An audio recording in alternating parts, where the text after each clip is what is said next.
Hey guys, I just wanted to film this little 5 minute intro clip just to pop before the funness of my incredible first guest, Becky, and all the valuable things she had to say about the creative industry. So, you've joined me on my couch just for me to introduce myself and introduce the podcast a little bit before we get into the swing of things. So, I'm Chloe. This is the podcast, The Chlo Cut. And yeah, so I'm 21. I was born in Blackpool and I've lived in Blackpool my whole entire life. I have studied fashion for 5 years. I started off at Blackpool Sixth Form studying fashion, and then I went to what was then the University of Central Lancashire. What is now, I think it's University of Lancashire, but if I'm butchering that, I'm so sorry. And I studied fashion promotion and marketing, which were the most hard but rewarding and best and challenging 3 years of my life. One thing you will find out about me during this podcast, hopefully, is I loved uni. I loved my uni. I loved my course. I loved everything about uni. I do feel like that's a very not many people say that, so I think that can come off quite like aggressive. But my uni course was special. That's what I'm gonna say. And that's why not many people say it, because not many people do my uni course. For the people who do, I guarantee might have the same opinion. So, yeah. So I graduated from there last July, and since then it's been the trenches, I'm not gonna lie, but that is what this podcast is for, is to show you that if you are going through something, creative industry or not really, but like specifically more to the creative industry, the creatives. If you're going through something, if you feel like no one else has ever gone through this, I promise you they have, and I promise you, like, on one episode of the podcast, one of your problems will probably come up, and you will see that we're all in the same boat, and it's so normal to feel however you are feeling, especially as a creative. Like, there's so many preconceived notions, there's so many stereotypes, there's so many challenges, especially at the moment with the job market, things like that. But we're not going to get too deep because the whole podcast that you're about to watch delves into all that stuff. But that is the point of the podcast. So, the whole kind of premise of the podcast is just to give different creative people in different creative industries. I'm going to try and get as many different kind of niches, different kind of creative outputs as possible on, um, just to kind of give everyone that space to run free, share their work, share the highs, share the lows, give people a bit of advice, just chat, really, and just kind of, you know, a space for creators to talk and a space for other creatives to feel like you're not in it by yourself, because you aren't. And that's a very hard thing to realize as well. Like, it can definitely be so isolating, most creative jobs. And that was just kind of my inspiration, was having been a graduate from July and not had a creative job yet, not been able to get a creative job yet. I wanted a place where I could, like, listen to people talk that were not, multimillionaires in London with creative jobs, talking about it, like people from small towns, northern, talking about their struggles and also their triumphs. Like, I don't want this to be all negative. It's definitely not. But to talk about both sides of the coin. So you guys and me can get a bit more insight on the creative industry, because it's tough out there, girlies. And I think it's important that we all do our part to help each other, most importantly. But yeah, so that's kind of the premise of the podcast. A little bit more about me. So yeah, like I said, 21. I have a very strong passion for styling and social media. I love styling. It's not something I do that much anymore. I'm hoping to get back into it soon, but I love styling. And then social media, I just, since I can remember, having a phone, have been that one that vlogs everything, films all my hauls, like puts them on my private story, like vlogs for my friends, things like that. I'm also an absolute sucker for nostalgia. So I think that also kind of plays into that. Like, I want to keep everything, every memory ever. Even like the mundane memories, I want to film them, I want to keep them, things like that.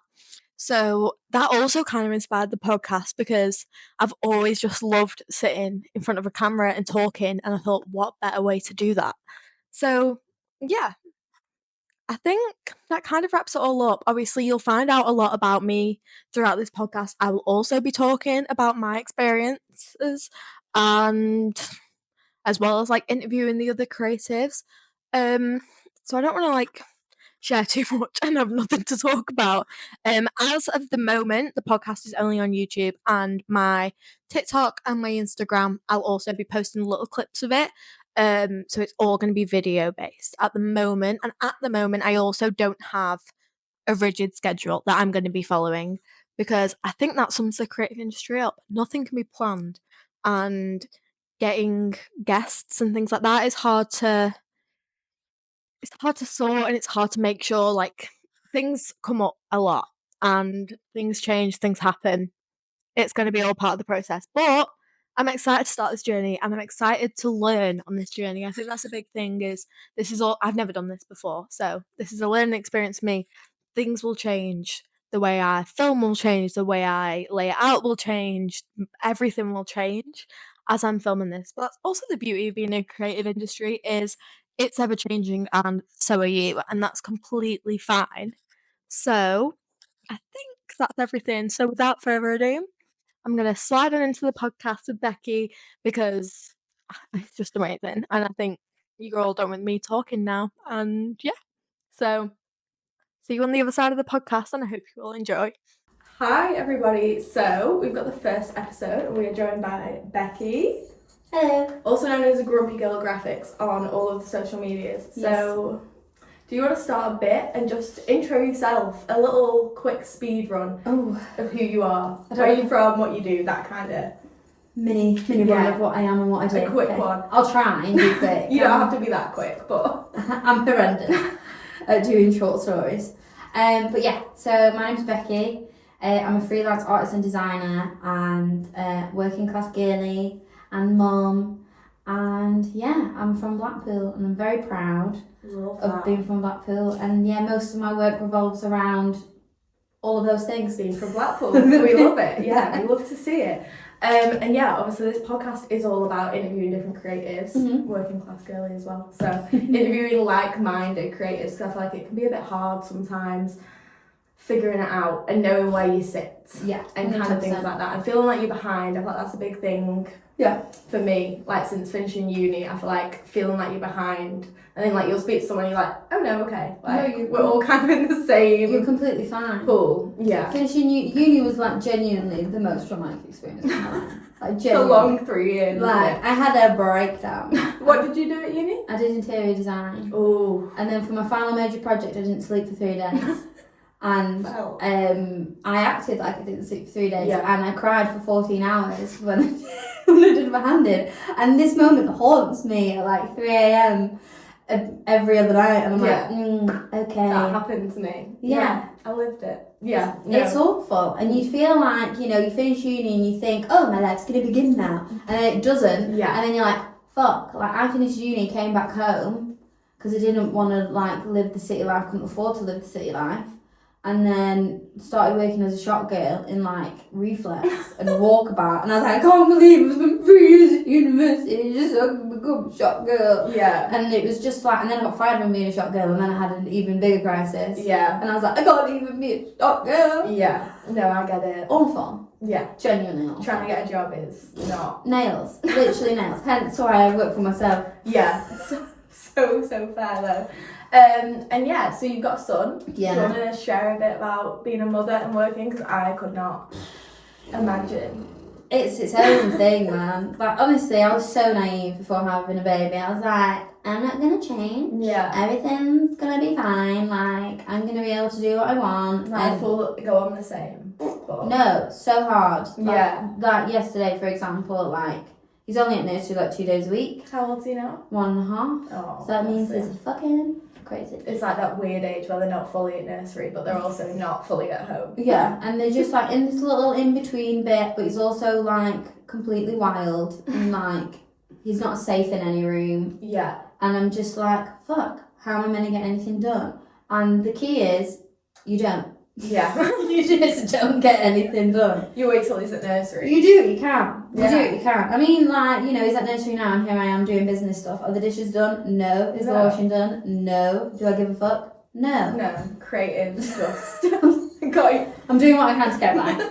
I'm doing what I can. No, that's so fair though. I think it definitely is like hard, especially like just the overall kind of like connotations of being a working mother. Like a few of my friends have kids and I know they just like creatively are just like, I don't know where to put myself sometimes. Well, you feel guilty half the time. Like, I've been, like, yesterday when I had this deadline, I had him with me and I was sat doing my work and I was like, and he sat there trying to cuddle me and stuff and I'm like, oh, I feel like a shit mum. Do you know what I mean? And then you're in a bad mood because you feel like a shit mum.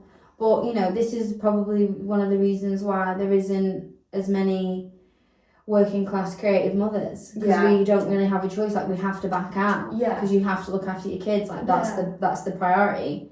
But I'm also quite fortunate in the sense that my partner's very supportive. He's got a really good job. Not that he's paying my side of the bills, but, you know, it's just like a good safety net. Yeah, rather than it just being on you. Yeah. But it's a madness. Yeah. It's a complete madness. Yeah, no, I can imagine, like, just chaos. Yeah. Constantly. But, you know, I thrive in chaos, so I'm slightly I am comfortable, but it is just, you know, you have your days and you're like, fuck. Yeah, like, today, how is this going? Today I've survived. Yeah. And you literally are just surviving. Day by day. But I remember being like that even before I had a kid. Yeah. I remember just, like, doing artwork and I'm being like, when's this going to fucking pick up? When am I? And I'm going to have my break. When's it going to be my moment? I thought that's such a creative thing though, just in general, is like day by day you're just like, right, this one bit of this project needs doing and then tomorrow is a whole different story, we'll think about that tomorrow. Yeah, literally. It's like nothing can be planned like months, weeks in advance. No, and I try. I've got like the delusion of getting myself like a really fancy, I've got one of those papier diaries and I'm like, I'm going to spend £30 on a diary and I'm going to get my shit together. That's going to fix it. It fucking doesn't. I just don't want to use it for half the year. I know the amount of like half empty papier diaries I've got that are like the beginning of someone trying to sort their life out and then just like slowly. January to May is really good and then summer arrives and you're like, I'm fucking busy man, I'm living my life. In the diary, it's empty and then it just gets like discarded into like this pile of like doom in the corner. But you know, they look pretty. They do. So it's worth the £30. Yeah. Every single time I will still pay the £30. Yeah. Put it on the shelf, it's fine. Another book of a year that could have been. Yeah, exactly. And so I wanted to touch a little bit on, if I'm allowed to. Of course you can. Touch on whatever you want, girl. Airbnb. Can we touch on this? Ooh. I know I've reached a stressful time Triggered. right now on this, but you have designed a room for Airbnb. It's currently in the works. In construction. Yeah. We're gonna use the term. It's currently being put together, but the design is there. The design's that mad. And the design is sick. I am gonna pop a few little photos. Insert image here. Insert image here. Over Becky's work as I'm talking about it, so everyone can kind of like understand what we're talking crazy about shit that I do. Yeah, but the room that we how did it come about? What was the kind of inspo behind the room? How did you like find the like first starting point? I felt that's the really hard bit. Yeah. So I mean, obviously the Airbnb it's owned by different people. So it was originally Art Council funded, and it was run by creative people. Yeah. And they hired lots of different local artists to do room installations, and it was really good. Yeah. But unfortunately, just because of how society is. Yes. Sometimes businesses just don't take off, and I think they'd focus quite a lot on the art and they didn't really focus that much on the business. I might be talking out of turn here, so no one come for me. But yeah, so then it went up for sale and then... It was on sale for quite a few years, wasn't it? Yeah, it was left for a bit, which is such a shame because it's such a beautiful space and it's got so much potential. It's just, you know, it's graft, man. Like, owning a space like that is serious graft. Yeah. And it's not something that people should take on lightly because you're also dealing with artists and we are crazy bitches. It's a whole separate, job. You've got to do itself. And, like, when you're dealing with art, like, you know, spending can go over budget. Yeah. Quite easily. Yeah. But, so basically, I'm very fortunate for the people I've got in my life. Izzy, who owns Pop Bound, and Amber, who's Amber Grace Knows a Place. They hooked me up. Yeah. because they were working with Hamza and Zabira, who own it now. They bought it, and I shooted my shot. Sent them an email. I was like, hey, I always wanted to work. I have a space here. Like, my degree's in interiors. I've never had the opportunity to work in interiors, and I'd love to be able to just like flex that muscle. Yeah. So fortunately they said yeah. Year later, here we are, still working on it. But yeah, the inspiration for the room was quite a lot of the experiences that I have, like in Blackpool. Like, I do a lot of work with Reclaim. Yeah. So like a lot of my work and is always kind of focused on like the negativity of being a woman, and that can get, like, as much as I love that work and that work's really important, like it's essential, like that work is so essential, but also it can get like draining, heavy. Yeah. And you're like, fuck man. Sometimes though, however important it is, you do just need that little like, breakout. I was just like, this is like a lot of my work and a lot of the things that I was focusing on was like all these negative experiences of being a woman, and I was like, as much as that is like a lot of my lived experience, it's so real. Yeah, I also wanted to have like this celebratory space for women. So basically, I've made a shag pad for women. Love that. Because I showed them my wallpaper first. So my wallpaper is called the Great Wall of Vagina, and it's like, from a distance, it's like a 70s wavy pattern, and then when you look closely, it's got 114 words for fanny in it. So there's loads of lovely slang for fannies and vaginas, and that's great. And I did that as like a comedic, but also strong feminist. Still touching on your overall kind of work. Yeah. So it was a bit like, you know, like I've had that piece for a good few years that I'd been up in a gallery in Blackpool, and I thought, well, I might as well utilise it and put it somewhere where people are going to see it more regularly, and then kind of do this whole room to go with it. So there's mirrors on the ceiling, there's a massive desk so you can get ready, because I hate when you go to hotels and you've got like the teeniest tiniest desk with a catalogue and like the tiniest mirror, and it's like, no, I want a place to hang up my fucking dress. I want a place to fucking put my suitcase under the bed. I want mirrors on my ceiling. I want cool mirrors to take photos in before I go out. I want, you know, massive table. I mean, I did ask if we could redo the bathroom, because the room that was done beforehand was designed by, I can't remember his name, I think it was called Chris. It was designed by a disabled man, and like that room genuinely was like a masterpiece. Yeah. But unfortunately, because of how he designed it, it wasn't practical for people on holiday. Do you know what I mean? So he designed a space that was his experience of being a disabled person. So he made a bed that you couldn't get in, doors that couldn't shut, shelves that weren't straight. He made the Wi-Fi impossible to get into, and the bathroom is like, do you know what I mean? Everything's uncomfortable. Yeah. And that, like, his work is massive. Like, it's really important. But as from a business perspective, like, the room needed to go. Yeah. You couldn't stay in there comfortably, but that was also the point. Yeah. It's like a bit of a tricky one, isn't it? But if people are paying, especially now when you're at cost of living crisis, you don't want to get there and go, oh right, I'm in the uncomfortable room. Thank you. I was planning on getting into bed. I was planning on having a sexy weekend away, but never mind. Yeah. So I've made a space for the sexy weekend away. I love that.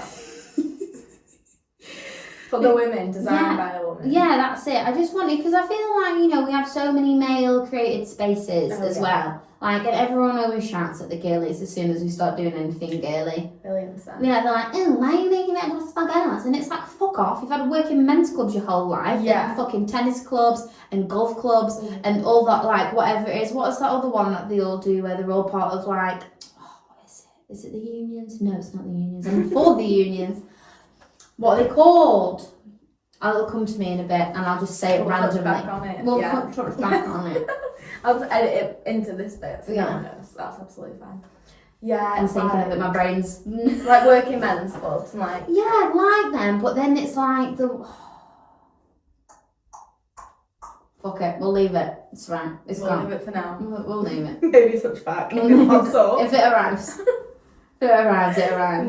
No, I do agree though. It's like there's been so many places, especially in Blackpool, they're still all open. Like the amount of working men's clubs where it's still like no ladies, and if you are a lady and you're going in there, it's not going to be fun. Yeah. It's not going to be like a nice night out. You'll just get stares and weird ones, and it's just not good at all. Like nothing about it feels comfortable. And I do agree with you. Like the second a woman tries to make a space where we will feel comfortable, it's a problem. Yeah, it backfires. Like when I did the Reclaim night on, I think it was one of the anniversaries. I did a girls only night at Boot Lane. Oh yeah. And I was like, absolutely gassed. This is going to be amazing. I'm going to be able to shake my arse. Night for the girls. Yeah, we're all going to have a fabulous time. We was handing out free drinks. Girls were leaving drinks at the table. They were leaving drinks downstairs.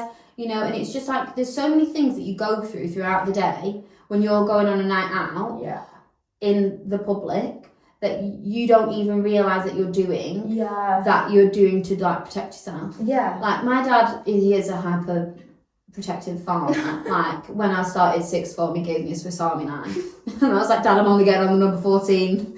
It's fine. It'll all be okay. But he's like, you never know. And I'm like, okay, no, I'll take it just in case. Yeah, mine's the same. But yeah, I did it like I carried around like, you know, the lemons that you get on Pancake Day with the lemon juice in. Yeah. So like my dad, because you're not allowed to carry around pepper spray. Nope. So Jiffy lemon, if you squeeze out someone's eyeballs, the tip they're not going to be able to fucking see. And if you want to put some hot sauce in there for a little bit of extra spice, then do that. And that's it. So you are allowed to carry around a Jiffy lemon. No one's going to stop you. No one's going to stop you unless you're going into the clubs and your bag still get checked. But my bag hasn't been checked on a night out in God knows fucking how long. Mine either. I don't think it's just a thing that people do anymore. No. Maybe that's why spiking's so high, because they're not checking people's bags.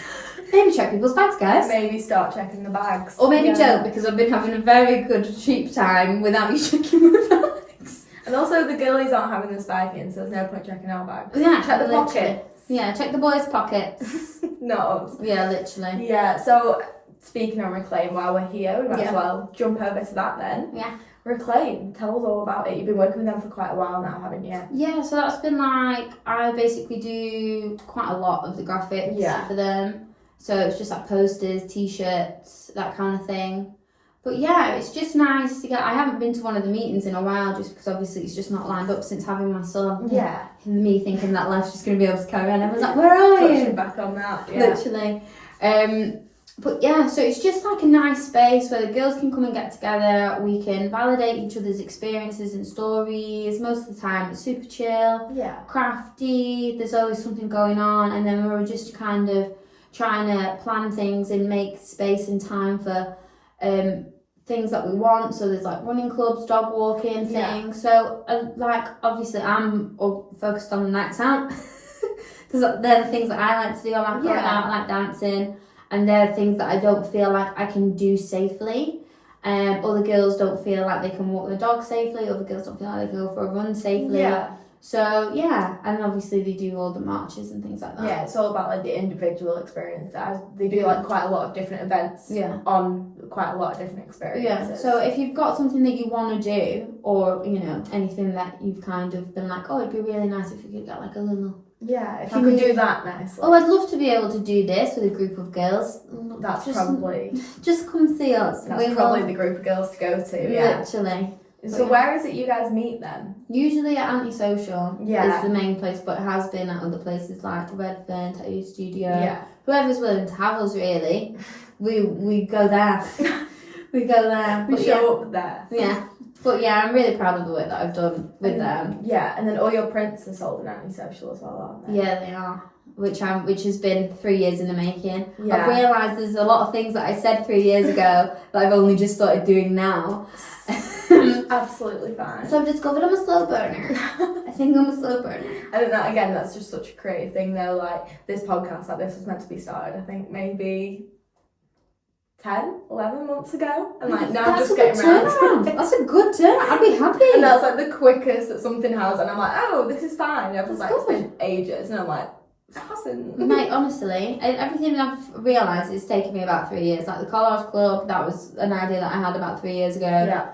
But yeah, Antisocial, when they opened up, they messaged me and they were like, we want you working here, and I was like, of course, I'll get on it. And then I just never got on it. Never got on it. And here I am. So I'm like, I'm getting on it now. Yeah. So I need to sort my shit out. Now that I'm like, I think one of the things that it is the fact that I'm fully freelance now. Yeah. Prior to that, I'd always had like a safety job. So part-time job, you have that pays your bills, pays for your fun times. And you're like, ooh, okay, I'm going to live my weekend rather than... The freelance becomes a bit more of a hobby than like a second job. Yeah, it's still like, you know, you put your dreams on a back burner kind of thing because you still want to live life. Yeah. So now I don't really actually have the choice anymore. I have to make the money to literally. That's your money maker now. Yeah, I think because I have a part-time job at the moment, I think it is definitely hard to like separate the two then. Yeah. Because you get home from your part-time job and you're like, I'm fucked. Right. I'm fucked. Now let's do this. Yeah. It's like, right. Especially like when it is like you're trying to make it a second job or just like the main job. I think it definitely, and then you beat yourself up a bit, don't you? When you're like not doing something, you're like, should have done that rather than doing this, but just it's not. Yeah, it's hard, man. It's hard work balancing it all. But like, I didn't read a book. I almost read a book. I read a quote out of a book. But my dad's a big boxing fan, and Cus D'Amato, he's Mike Tyson's trainer. Yeah. And he says that if you have a plan B, then you don't focus on plan A. Yeah. So it's like, I'd got to a stage where I was like, I need to focus fully on this. Yeah. It's either I give up on it or I go all in. Yeah. So I'm at that stage where I'm going all in. But I think, when you're still in your early 20s and you're still figuring shit out and you're out of uni, you've got to do what you can. Yeah. Do you know what I mean? Like, I was doing what I could till literally Oliver literally didn't give me the option. Like, having him, I was like, the way that the system's set up for women and how nursery is, it's like, I have 2 afternoons a week. And it's like, who the fuck's going to hire me for 2 afternoons a week? Yeah. And who's going to pay me £30 an hour? Because that's what I need to survive. Yeah. The only person that can do that is me. Yeah. So, I'm doing it. Love that. No, I do think the early 20s grace period is something not spoken about enough either. Honestly. Especially fresh out of uni, early 20s. Because everyone goes, what are you doing now? Yeah. What are you doing now? And it's like, I don't fucking know. Yeah, and then I've if just you do finished answer, everything that I did know. And if you do answer, it's like, and how's that linked to your degree? And it's like, it's not. It's not fucking linked. I'm just fucking surviving, okay, Greg? Leave me the fuck alone. I'm trying my best here. No, especially like nowadays, it's so hard to actually like get a fresh out of uni job. Like so many of them, the experience and things like that. The experience is the reason why I don't have a job in interiors. Because like we argued so much when we was at uni because we said we wanted a sandwich course because everyone like experience matters. It really like so fucking much. And like we didn't have any. Yeah. So how the fuck am I meant to get a job if I've not got no experience? Yeah. Like, it just doesn't... It's like, we want you to have decorated 10 spaces, but we're not going to let you decorate a space. Yeah. So you can't add ours. And it's like, well, someone's got to let me first. Can someone give me a fucking hand here? Yeah, it definitely is, like, I think, a big it's a big shocker. I think, like, you float you don't float through uni, that's not trudge. You trudge through uni. And then, like, you get out and you're like, right, this is it, like, my life's starting, I'm going to get this job, I'm going to go here, I'm going to do this. And then you realise your life has ended. Yeah. All the fun is gone. All the, like, bubble wrap is gone. It's actually horrifying. Like, I'm not going to do all this. I'm on my own now. I need to figure it out, like, ASAP before. You don't know. Like, I remember having, like, I put so much pressure on myself after I finished uni, and I thought, after I finished uni, I was very focused on, like, eco-design, sustainability. I wanted to go into building, like, floating houses made out of, like, mycelium. That's future. Yeah, literally. I was, like, fucking building shit on the moon. I was so fucking far away. I think I signed up to, like, go build bamboo houses in, like, Panama. And they were like, I want £5,000, please. I was like, I'm a working class girl, I don't have £5,000 to come build. I thought you were paying me. Yeah, like, I'm coming to build you a house. Why am I paying £5,000? If I had £5,000, I'd buy a fucking camper and travel around fucking Europe. This wouldn't be what I'd be doing. Yeah, do you know what I mean? I don't want to fucking get fucking poisoned by a dart frog. No. And, like, die in Panama, building fucking yurts so that you can have, like, a fabulous holiday destination to make billions of pounds on. Yeah. But, like, I remember being in that headspace being like, I really wanted to, like, do big things. I wanted to make really big things and I wanted to change the world and I wanted to do, like, I just really wanted to be more than this dead end town that I came from. And I remember having like a lot of shame being from Blackpool. And like when I was at uni in Manchester, when I'd say I was from Blackpool, it would kind of come with that. Are you okay? And I'd be like, no, I'm fucking not. The look of like, oh, yeah, are you now? I don't like that. Oh, that explains things. Do you know what I mean? Like, okay. What the fuck does this mean? But okay, and I always refer to like Blackpool as like a younger sibling. Like I can give a shit, but no one else can give a shit. Yeah, it's mine. So yeah, I remember just feeling like I had a lot to prove and I wanted to do so much. And then I remember being like really disappointed and really heartbroken when those things weren't happening, and I just kind of. I'd fallen back into just like regular work after. Yeah. So I'd gone from like shop girling to looking after kids in care, which is a big job in Blackpool because we get sent like 6,000 children a year here. So that's like that's like one of the main jobs that we have here. Because most of the other everything else is seasonal. It's like if you don't want to do that, then kind of count yourself. Yeah, literally. That or a call centre, they're your options. Yeah. If not, then like retail for 3 months. Yeah, literally. And then if you're really struggling, then go to the pleasure beach of the summer if you're still a child, because they only hire children.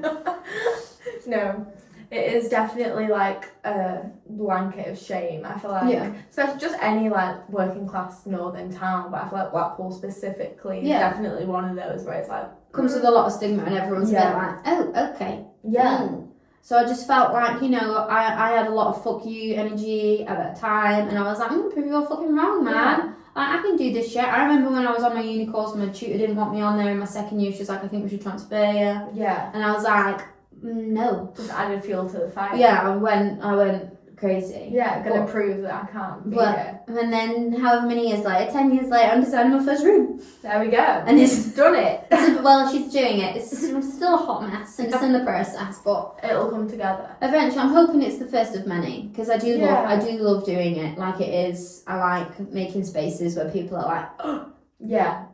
I like loud things. And like, so many people are going to have so many nights in your space. Yeah. I thought that's such a crazy thing. I just, as horrendous as it sounds, I just want girls to have a really great time in there.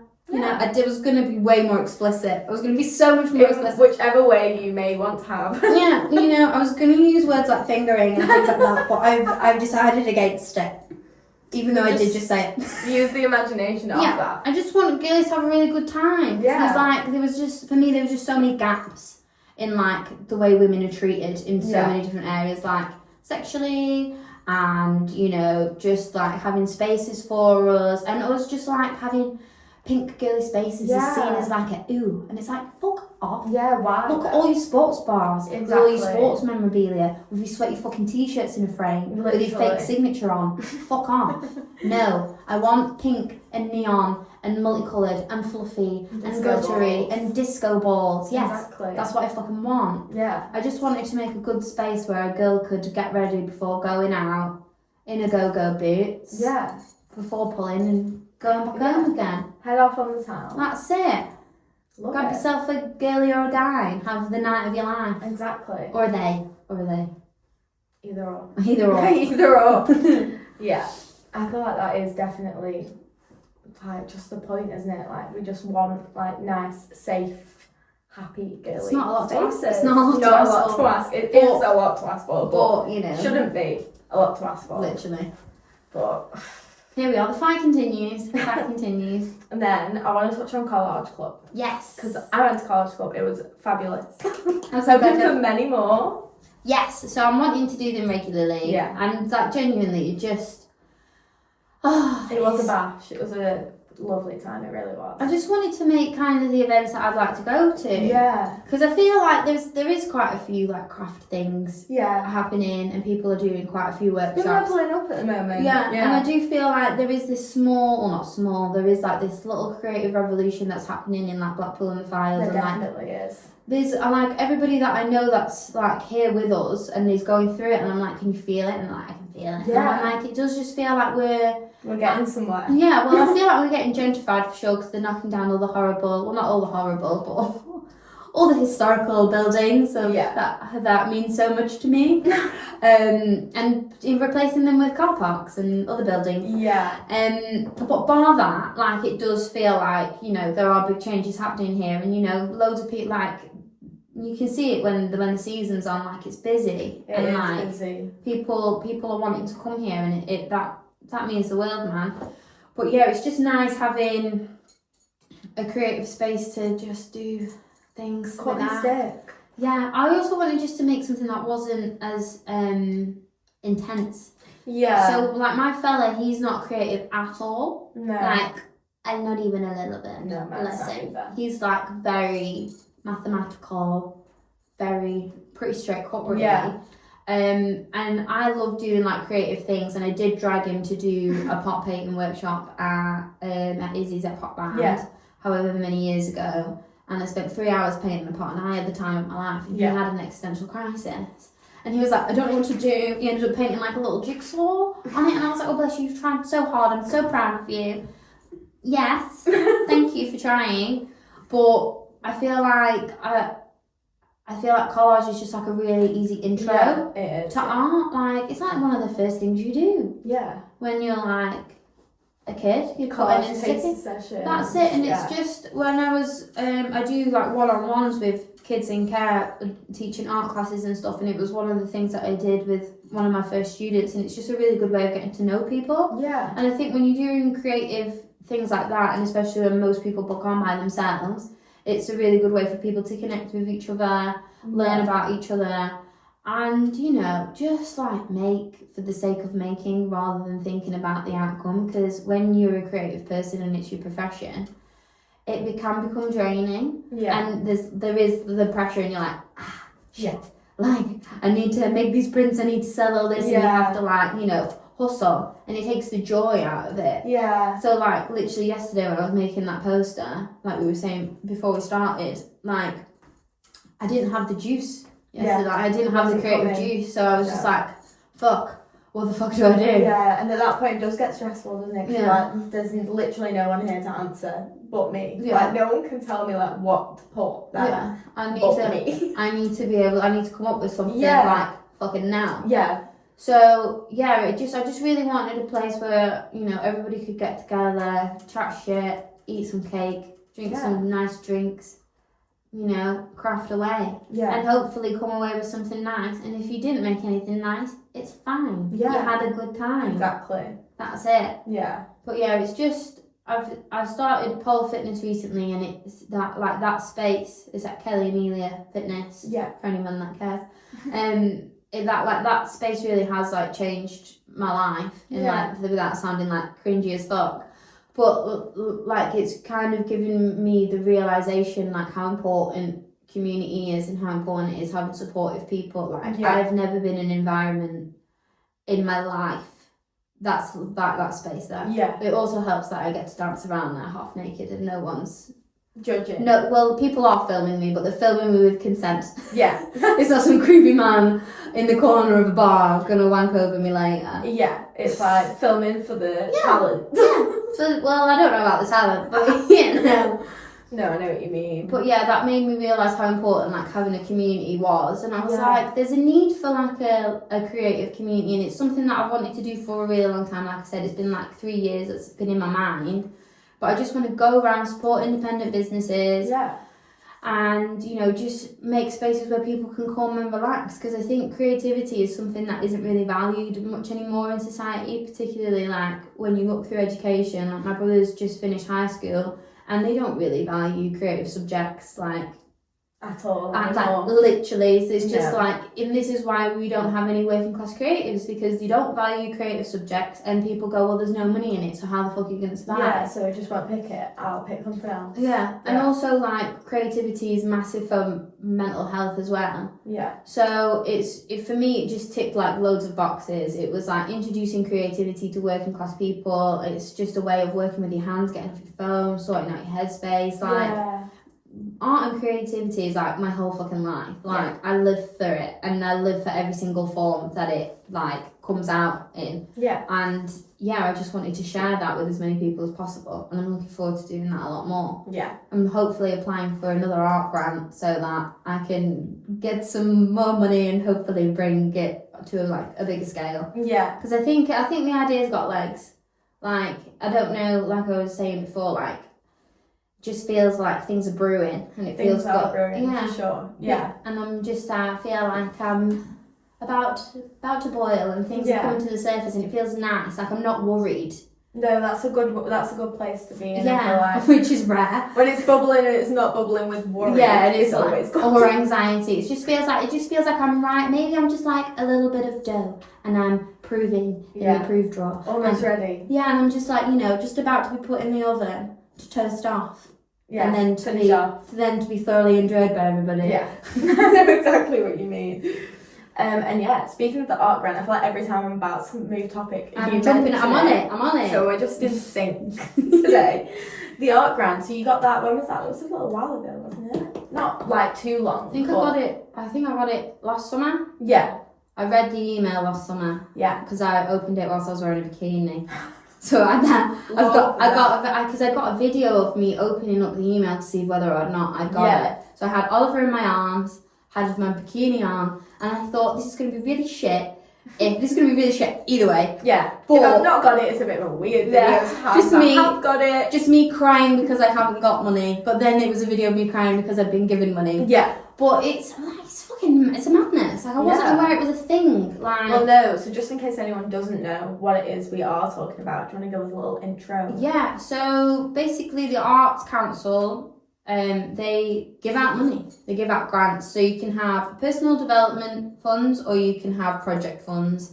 I applied for a personal development fund, so you can go from between from nothing, which is nothing, to I think you can go up to about £12,000. Yeah, I think it's something like that. Yeah, and I think I asked for 10. Yeah. No, I think I asked for 9. The womanly thing to do, just go under. Yeah. And I remember like when I got the money, I was like, I should have fucking asked for 12. Should have asked for fucking 12. It is just because that extra 3 would have really made the fucking difference. It really would have. But anyway, I didn't ask for it, but oh well, here I am. Lessons learned.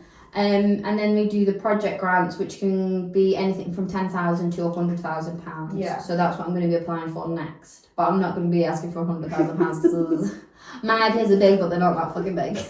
Don't think we have £100,000 in our brain spent. I mean, I definitely do. You could, yeah. It's there, but it's putting it into action is the difficult thing. Yeah. That was what I realised, like the lessons that were learned. I remember you've got to make sure you're asking for what you can actually use. Yeah. Big bits of advice. Make sure that you're paying yourself a living wage. Yeah. I did not do that. I was just like, I'm going to pay for all these art classes. Oh shit, sorry, I'm tapping on everything. I was echoing everywhere. I'm going to pay for all these art classes and all these different things. And then kind of forgetting that I had a son and kind of forgetting that I needed someone to look after him. Yeah. So I'd kind of had all these ideas of grandeur being like, this is all the things I want to do. And then when I got the money, I was like, fuck, how the fuck am I going to do this? So the plan switched and it was more about me kind of setting up a base. So it's still like I was still developing on like an idea that I had, and I'm still working on that, and it's just really nice and slow, but it's not as creatively intense as I wanted it to be. But that's fine. Yeah. Things can change, and that's change okay. The direction. That's it, and I'm here and I'm doing other things, and that's cool. And I'm happy about it.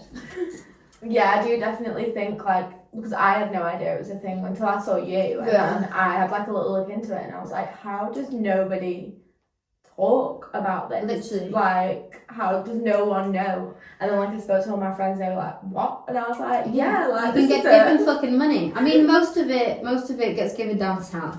Yes. Which is a bit annoying because you can kind of see where it's always, been. Yeah. You can kind of see where it's been distributed. And the woman who told me about it, big up Claire Griffiths, she's a babe, incredible photographer, very, very talented.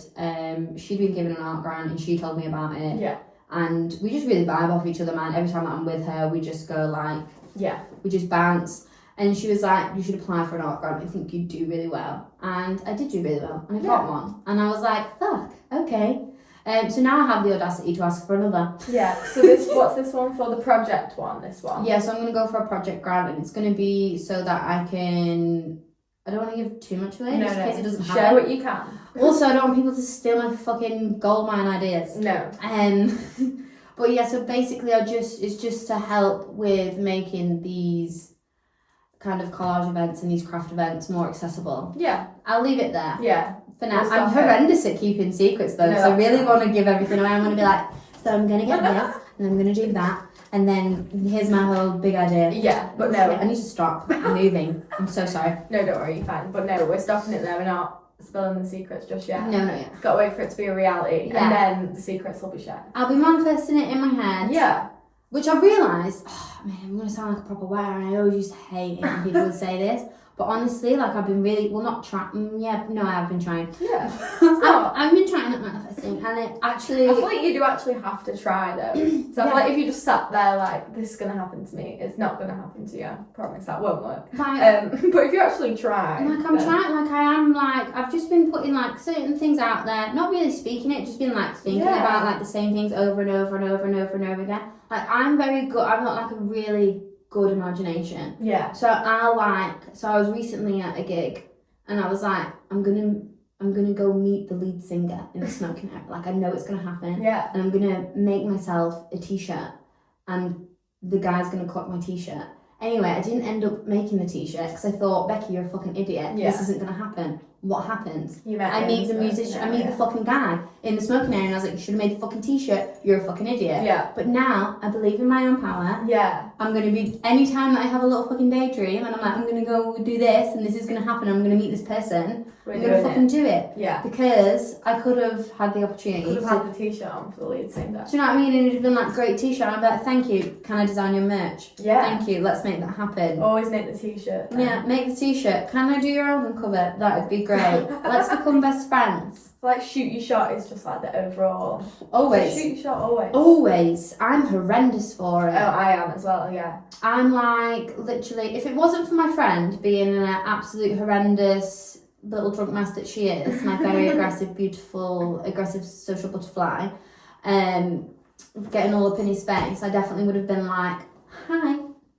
How do I make, well I was wearing one of the merch t-shirts, so I want to be like, I want to make one of these for you. Yeah. Can I do that? Let me do that, please. Like, just give me some money, I will give you my skills, and we'll have the best time. Because the worst thing they're ever going to do is say no. Literally. And like, what's that to a creative person? That's literally I'm like, told no. Nothing. All of the time. Yeah. All of the time. I think what really helps is having, what really helped me is that I worked at the zoo on the photography booth at the front, and I'd be like, hi guys, do you want a photo? And they'd be like, no.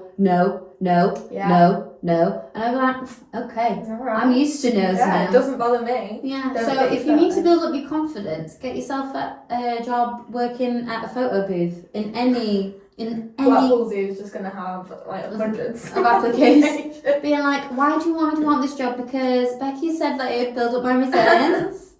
But yeah, just get a job where you'll get faced with rejection. If you're handing out leaflets in the street, that'll build up your that'll build up your tolerance. You go cough, girl. I had to do it before. I had to have like a little secret burp over here before I was like but yeah. Anything where you should look for jobs that where they deal with a lot of rejection, because that will build you up for the real world. Yeah, I think it's just unrealistic as well. Like, I think being a creative, like not having any rejection, is always going to happen. So like, it's so unrealistic to expect that kind of thing. Literally. Let yourself in for it now. I mean, I've even done the work, man. I've done the work and I've been paid for projects, and I've been really excited for them to like go out into the world. So I did that really good campaign for spiking, and I designed like little beer mats, and then you know, like their Hi Angela posters. So something similarly along those lines, but it was just like where you could report it, so it was like more on the reclaim level. And I remember being really excited about the project. I told everybody about the project, which was a big fucking mistake. Don't ever do that, by the way. I was like, yeah, guys, don't worry, soon we're going to be in here and we're going to be drinking off my beer mats that I designed. My posters will be up there. Yeah, but my posters will be in the box, don't you worry. Yeah. I was giving it the fucking big I am, and then it just never happened. And I was like, right, I look like a fucking cunt. Yeah. Sorry, I throw out that word far too easily. Oh, no, it's fine. It's fine, bro. You're absolutely fine. Yeah. I mean, I apologise far too lately. I've definitely sworn about 50 times already. No, we're all good for swearing, I'm not that bothered. Yeah, I do just think I never tell anyone anything until it's out in the world. That's something I've learnt as well. Because like So people will steal your shit, man. Yeah, any idea that comes to my head normally likes to come out of my mouth. So it's like, I'll have a really good creative idea and then the second I can, I'm like, I'm going to do this. And it's like, either, like you said, it'll get stolen or you won't do it. And then you just look like, or you'll just get asked then for like years to come, like, oh, whatever happened to that? Yeah. And it's like, that's... How's that little... And then you're like, oh, don't remind me, man. Dead in the water. Right, I literally have a book of dreams, like I literally do. And my dad's the exact same. My dad has like, oh, we are blessed and cursed with grandeur. Yeah, like, I love that though. So we're like, right, we're going to do this, and we're going to do this, and we're going to do this. So my dad's like all about kind of like furniture and houses and all that kind of stuff. So he's got like, I'm going to put a pool in the back garden. And I'm like, we live in Blackpool. Do we really need a pool? Is that essential? Yeah. Like a pond, I would understand, but a pool? Is the pool going to work? It's probably not, Paul, but I'll let you do it because you're just there. Yeah.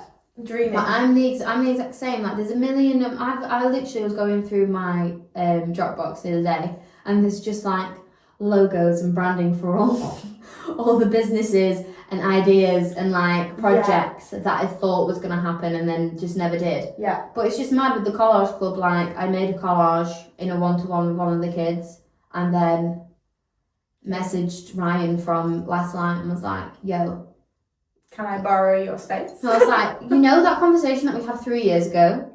It's happening. Can we do it on Friday? He was like, yeah. So this has worked out fucking fabulous. Yeah, I do think that's such a good thing about Blackpool as well. Just quick. Everything happens so quickly. Yeah. And like, I didn't actually realise, I was saying to Sarah at the end of the studio the other day, like, you don't realise just how many creatives there are, because I feel like sometimes like it can be so isolating that you're like, oh my god, and then you actually like step out of your house and it's like there's so many other creatives that like there's always someone for what you're looking for. Literally. Like always, in Blackpool specifically, like there's so many different like variations of creative people. Literally. And like you said, like something's bubbling.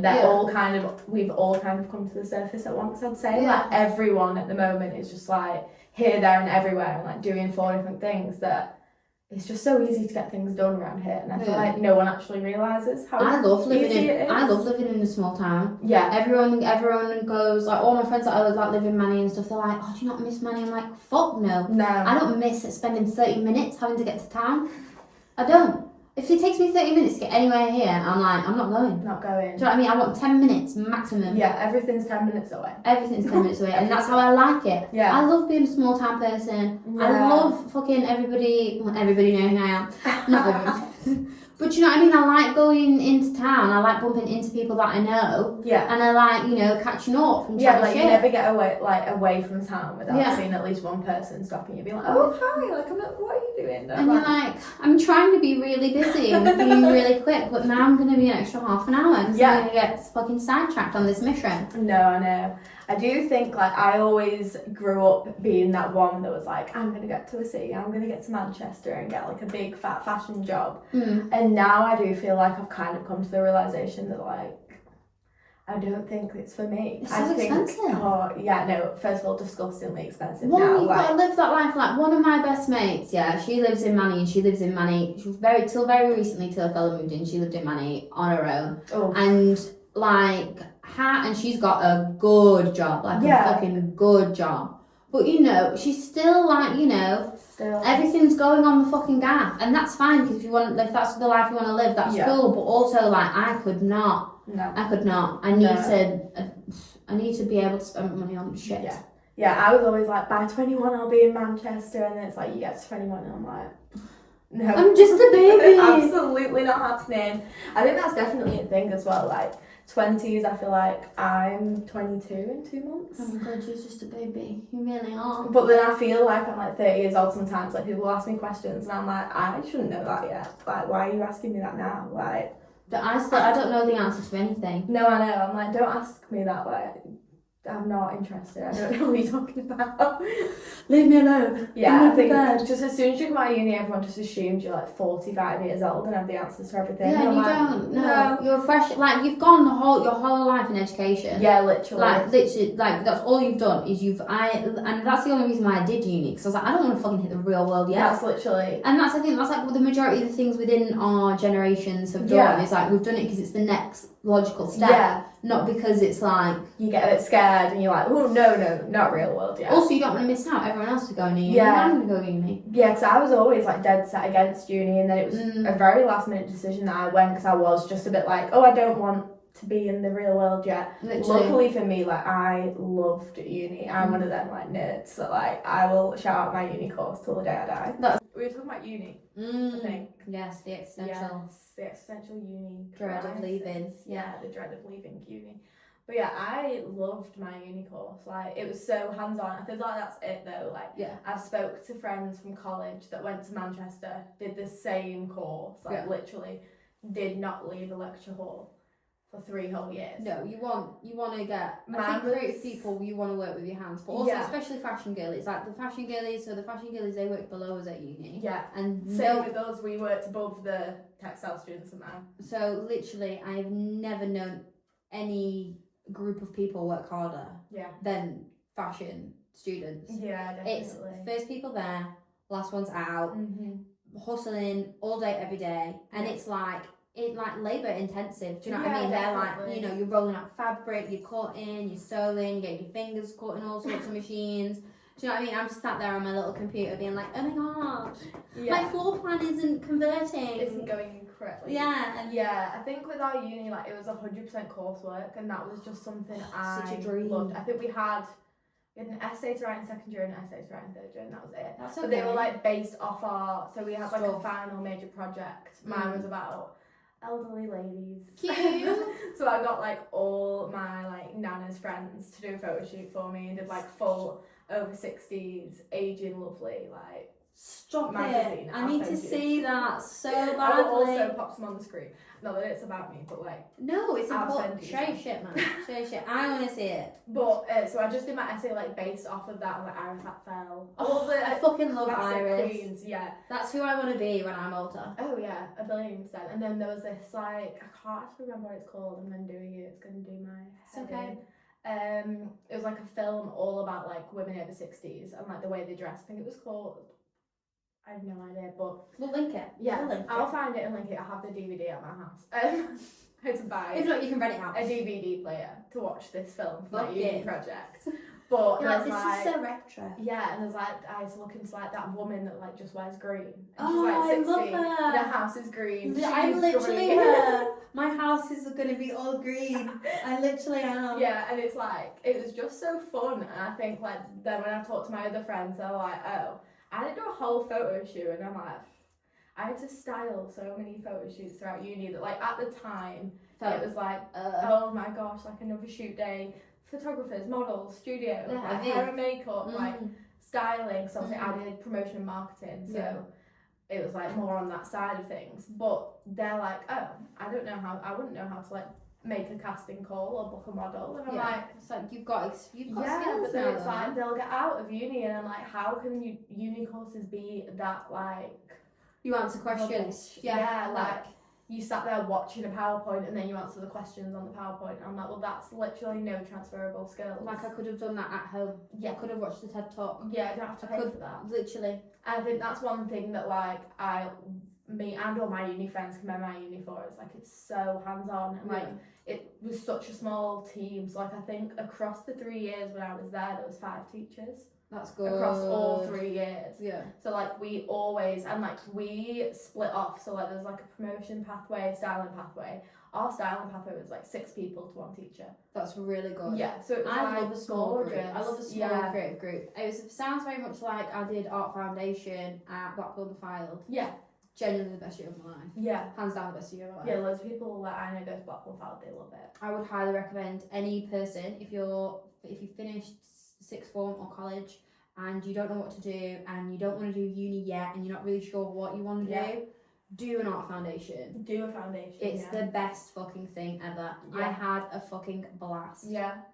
Because my uni course, they offer a foundation year in that, and quite a few people, like when I joined, had just done the foundation year, and they were like, honestly, I wouldn't be here if not. Like, I would have just gone and got a random job somewhere and figured it out, because like they so weren't sure on uni, but like someone last minute pushed them into it. Yeah.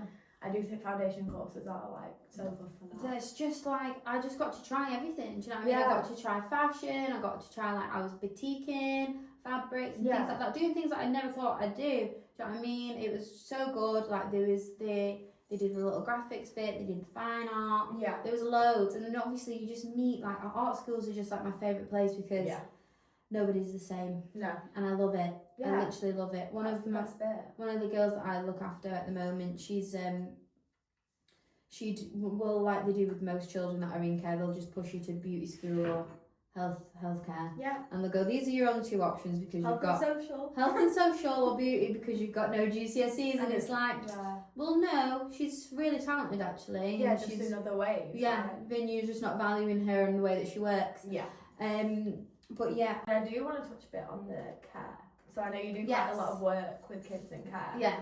How did you get into that? Was it just kind of like a side job that you started and then it's like progressed into this? So I started, my ex-boyfriend worked in care, his mum worked in care.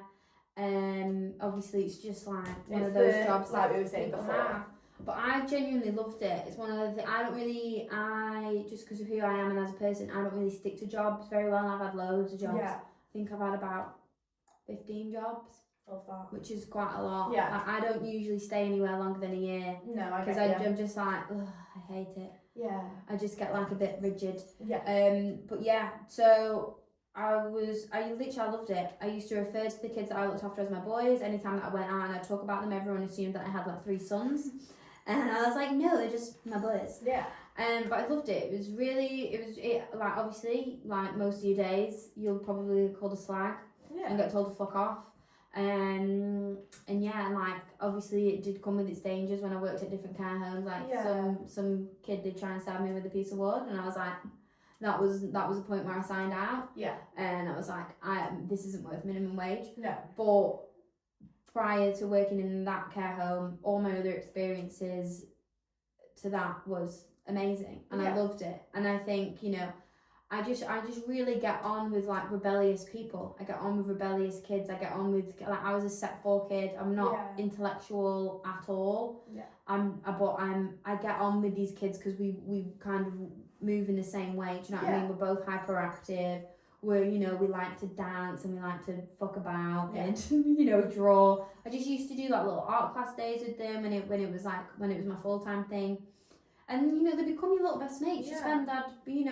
Like some days I'd be spending like 3 days on the bounce there. Yeah. Doing sleeps and stuff. Like, they were like my little family. Yeah. And like some of my kids still check in. Like, my little brother was playing on the park a few years ago, and one of the kids I looked after saw him on there, and some kid had thrown like my brother's phone in the bush.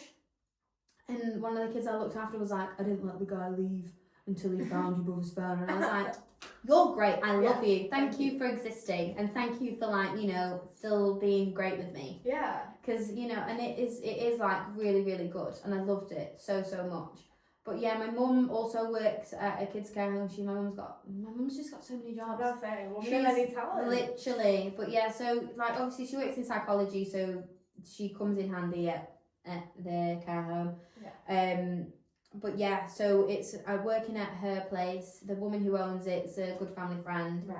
And one of the kids that's there, she's just really artistically talented, and they really wanted to delve into that a bit deeper. But she's got really bad social anxiety, so she doesn't fit in a school setting.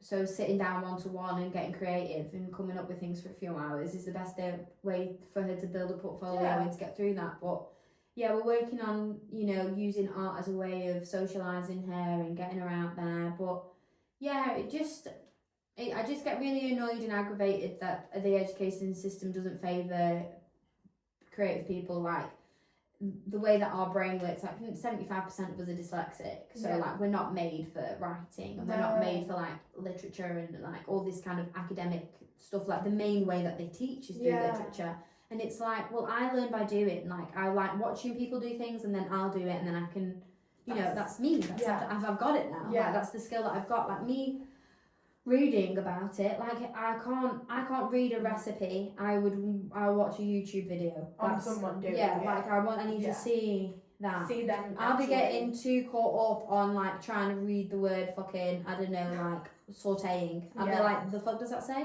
What am I doing? Yeah, what does that look like? Yeah, I do get you. It's like, also just the thought that like one way of teaching it is going to match every child. Yeah, like it's just so crazy. There's so many different ways of us going about this. Yeah. But one of my friends, we were talking about this recently because her child's a bit more got a few special needs, and it was just a bit like finding a space for her daughter is really difficult. Yeah.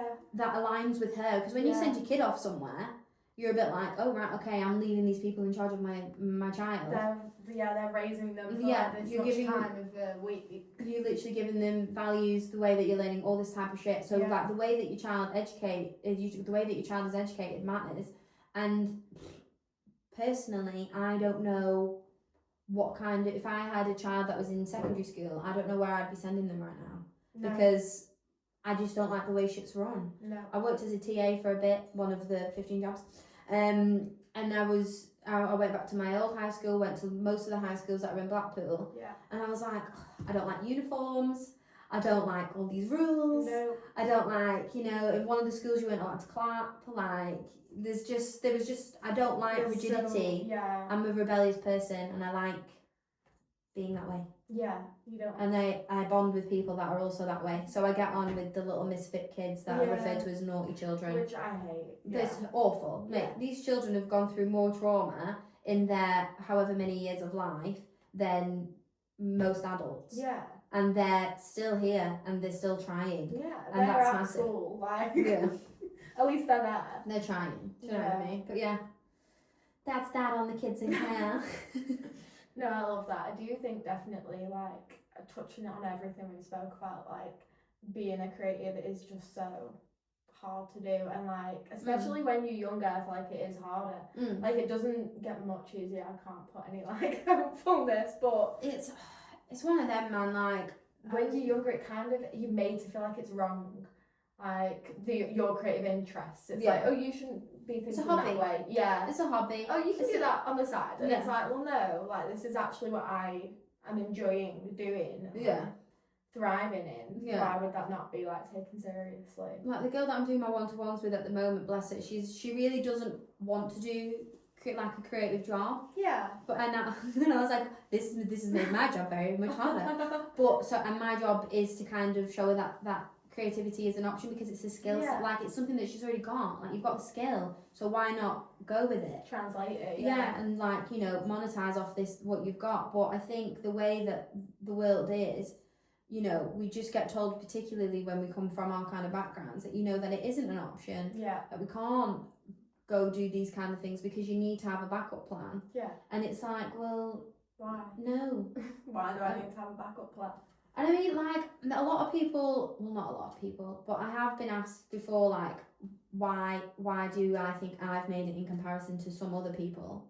Yeah. And there's some of my best friends and the most talented creatives that I have lived with. Like, you met Amy at the collage night, genuinely one of the most talented artists ever. Like, I love her. Her photography is amazing. Her drawings, her natural drawing ability is amazing. Yeah.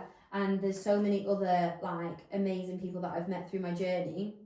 Like, pretty much every person that I've spoke about, really, all of my friends have gone to art school with.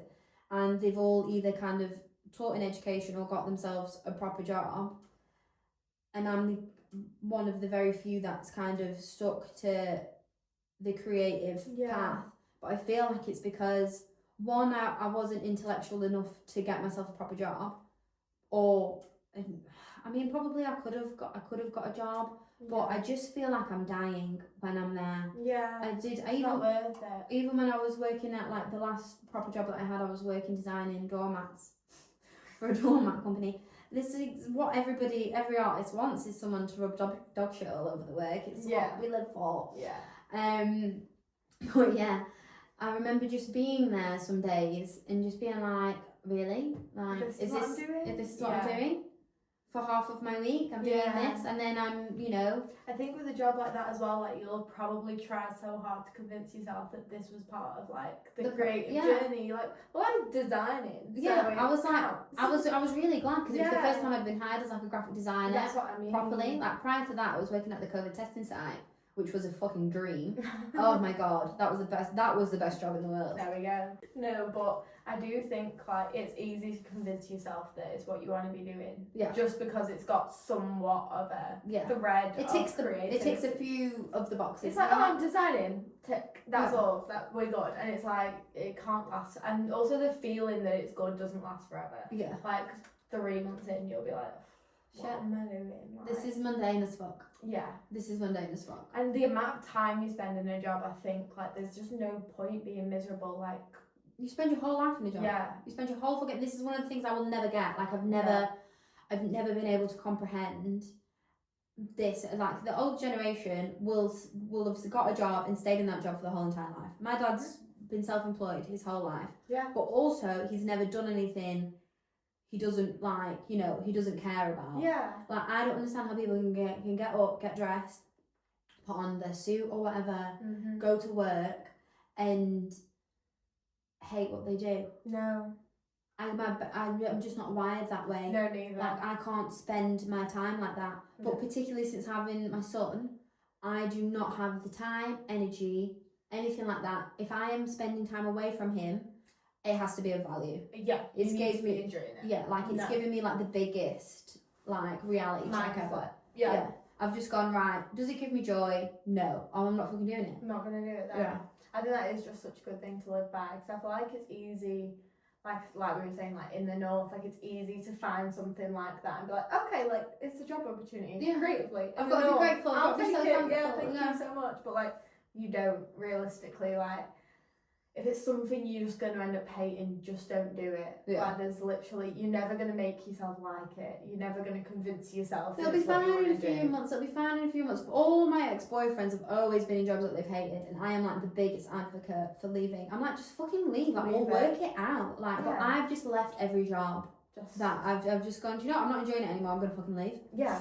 And then I've not really thought about like what I'm doing afterwards. But, what's happening after that. Yeah, but all the people that I seem to get with are a bit more structured and are a bit like, well, I need the next step before I can leave this one. Yeah, and I'm like, do you? Again, I think that's such a creative thing though. It's like, well, it'll figure just itself a bit, out. yeah, because it always has. Like, and that's one of my biggest things is like, it will work itself out. I've grown up being, you know, relatively skint from time to time, you know, and you know, you just eventually, regardless of how things pan out, it'll get there. Yeah, it'll work out. I remember being at uni and my funding hadn't came in, and they were asking me for my rent, and I was arguing on the phone every day with the person who owned the fucking house, or whoever it was, the estate agent or whatever. And I remember feeling like, oh my god, like this. I don't know what the fuck. I'm never gonna get there. Yeah, I'm never gonna get there. I don't know how the fuck I'm going to fucking survive. Yeah. I was literally like, I was so fucking scared, and obviously I was at uni and I was trying to show my parents that I could survive by myself, and couldn't. Yeah. I literally couldn't. And I remember being so poor that I had a cucumber for tea, like a one full cucumber, and I was like, oh my god, I'm never gonna eat a cucumber again. Yeah. I do still eat cucumber. This has put me off it for life. I was like, this is fucking disgusting. It's just water. I'm still hungry. It's not doing anything for me. Like, what's the nutritional value in this? Probably not a lot. Yeah. But yeah, it's you'll just get there. Yeah. So my best advice is just fucking go for it. Yeah. It will work itself out. And also, particularly for the women, don't wait till it's perfect. One, because perfect doesn't exist. Just make it better once you're doing it. Yeah, start it and then figure it out from there. Yeah, because like there's so many people that I know that want to do things. One of my best friends, Tiffany, she's just started a skincare kind of page about educational about health and skin. She's if you follow me, you'll have seen because I just love her to pieces. I've seen it. Yeah. She's very, very, very, very talented, but she's been wanting to do that for a really long time. Yeah. And she's held herself back for such a long time. And I was like, mate, Just go for just it. fucking go. Yeah. Just go. Don't worry. Once you've started, you'll have started, and you'll have to. Yeah. Do you know what I mean? There's no other choice. The treadmill will be going underneath your feet, so Yeah. you'll have no other option but to run. Yeah. And anyway, here she is. And Yeah. she's thriving, and she's doing really well, and I'm very proud of her. Yeah, I think that's such a thing as well. It's like, if you are kind of waiting for it to be perfect, you always have that kind of like, well, I've not done it yet, so Yeah. this can change. And it's like you said, just start it. It's literally me with my website. I literally just need to launch it. I need to just have the website up and open, and then add to it bit by bit. Yeah. Because if I'm trying to build a whole website of my whole fucking catalogue of my whole career, It's hard, isn't it? Yeah. where do I start? I think I did my website. I think I did it like last year. I've like took it down now because it's like it's in progress. It's under renovation, rebrand kind of. I mean, mine's been under fucking renovation and undergoing since the beginning of time. But it's just such a big job. Yeah, it is. It's So I such remember a I big launched it, and then I was like, "This is it," and then like it was a couple months ago. I was like, "I'm gonna have to take it down. Like I need to redo," but that doesn't mean that like it wasn't fine. Yeah. Like it was fine. Everyone went on it. It worked perfectly. Did what it needed to It do did at what that it time. needed to do. But Things I just are grew out changing. of it. Yeah, like and that's different to that just not starting it. Like Yeah. I think if I hadn't 100%. posted it a year ago, it still wouldn't be up now. Yeah. Like I'd still be fixing it now. Yeah. Whereas like I just posted it, it worked, all my stuff was on there. And I was like, yeah, it can go out as it is, and then like I just added and tweaked as I was kind of. One of the things that Tiff said to me, and one of the reasons why she started posting, Yeah. is because she saw a quote and it was like, if you don't start doing what you said you was going to do at the beginning of 2025, Yeah. then the end of 2025 is just going to look like 2024. Yeah. And I was like, yeah, like nothing changes if nothing changes. Yeah, exactly. So you've got to fucking move, man. Yeah. I also think something that like I can't remember who I saw say it, but it was like if you were that friend that was like super flaky and like cancelled all your plans, how would you feel? But like that's what you're doing to yourself by not like doing your own kind of work. Man. It's like I'd feel so bad, like well, with some of my friends, I'm like, yeah, like I'm cancelling, I'm not feeling it. But like there are some people that you're like, I can't cancel, I need to like make sure. But it's like if you were that flaky like every single time you feel saw like your this friends, person isn't showing up for me. yeah, but like you're doing that by being like, oh, I'll do that tomorrow. Yeah. Or actually, I might start that project next week. And it's like, just start it. Like, show up for yourself. Literally. Kind of have a bit of like, what's it called?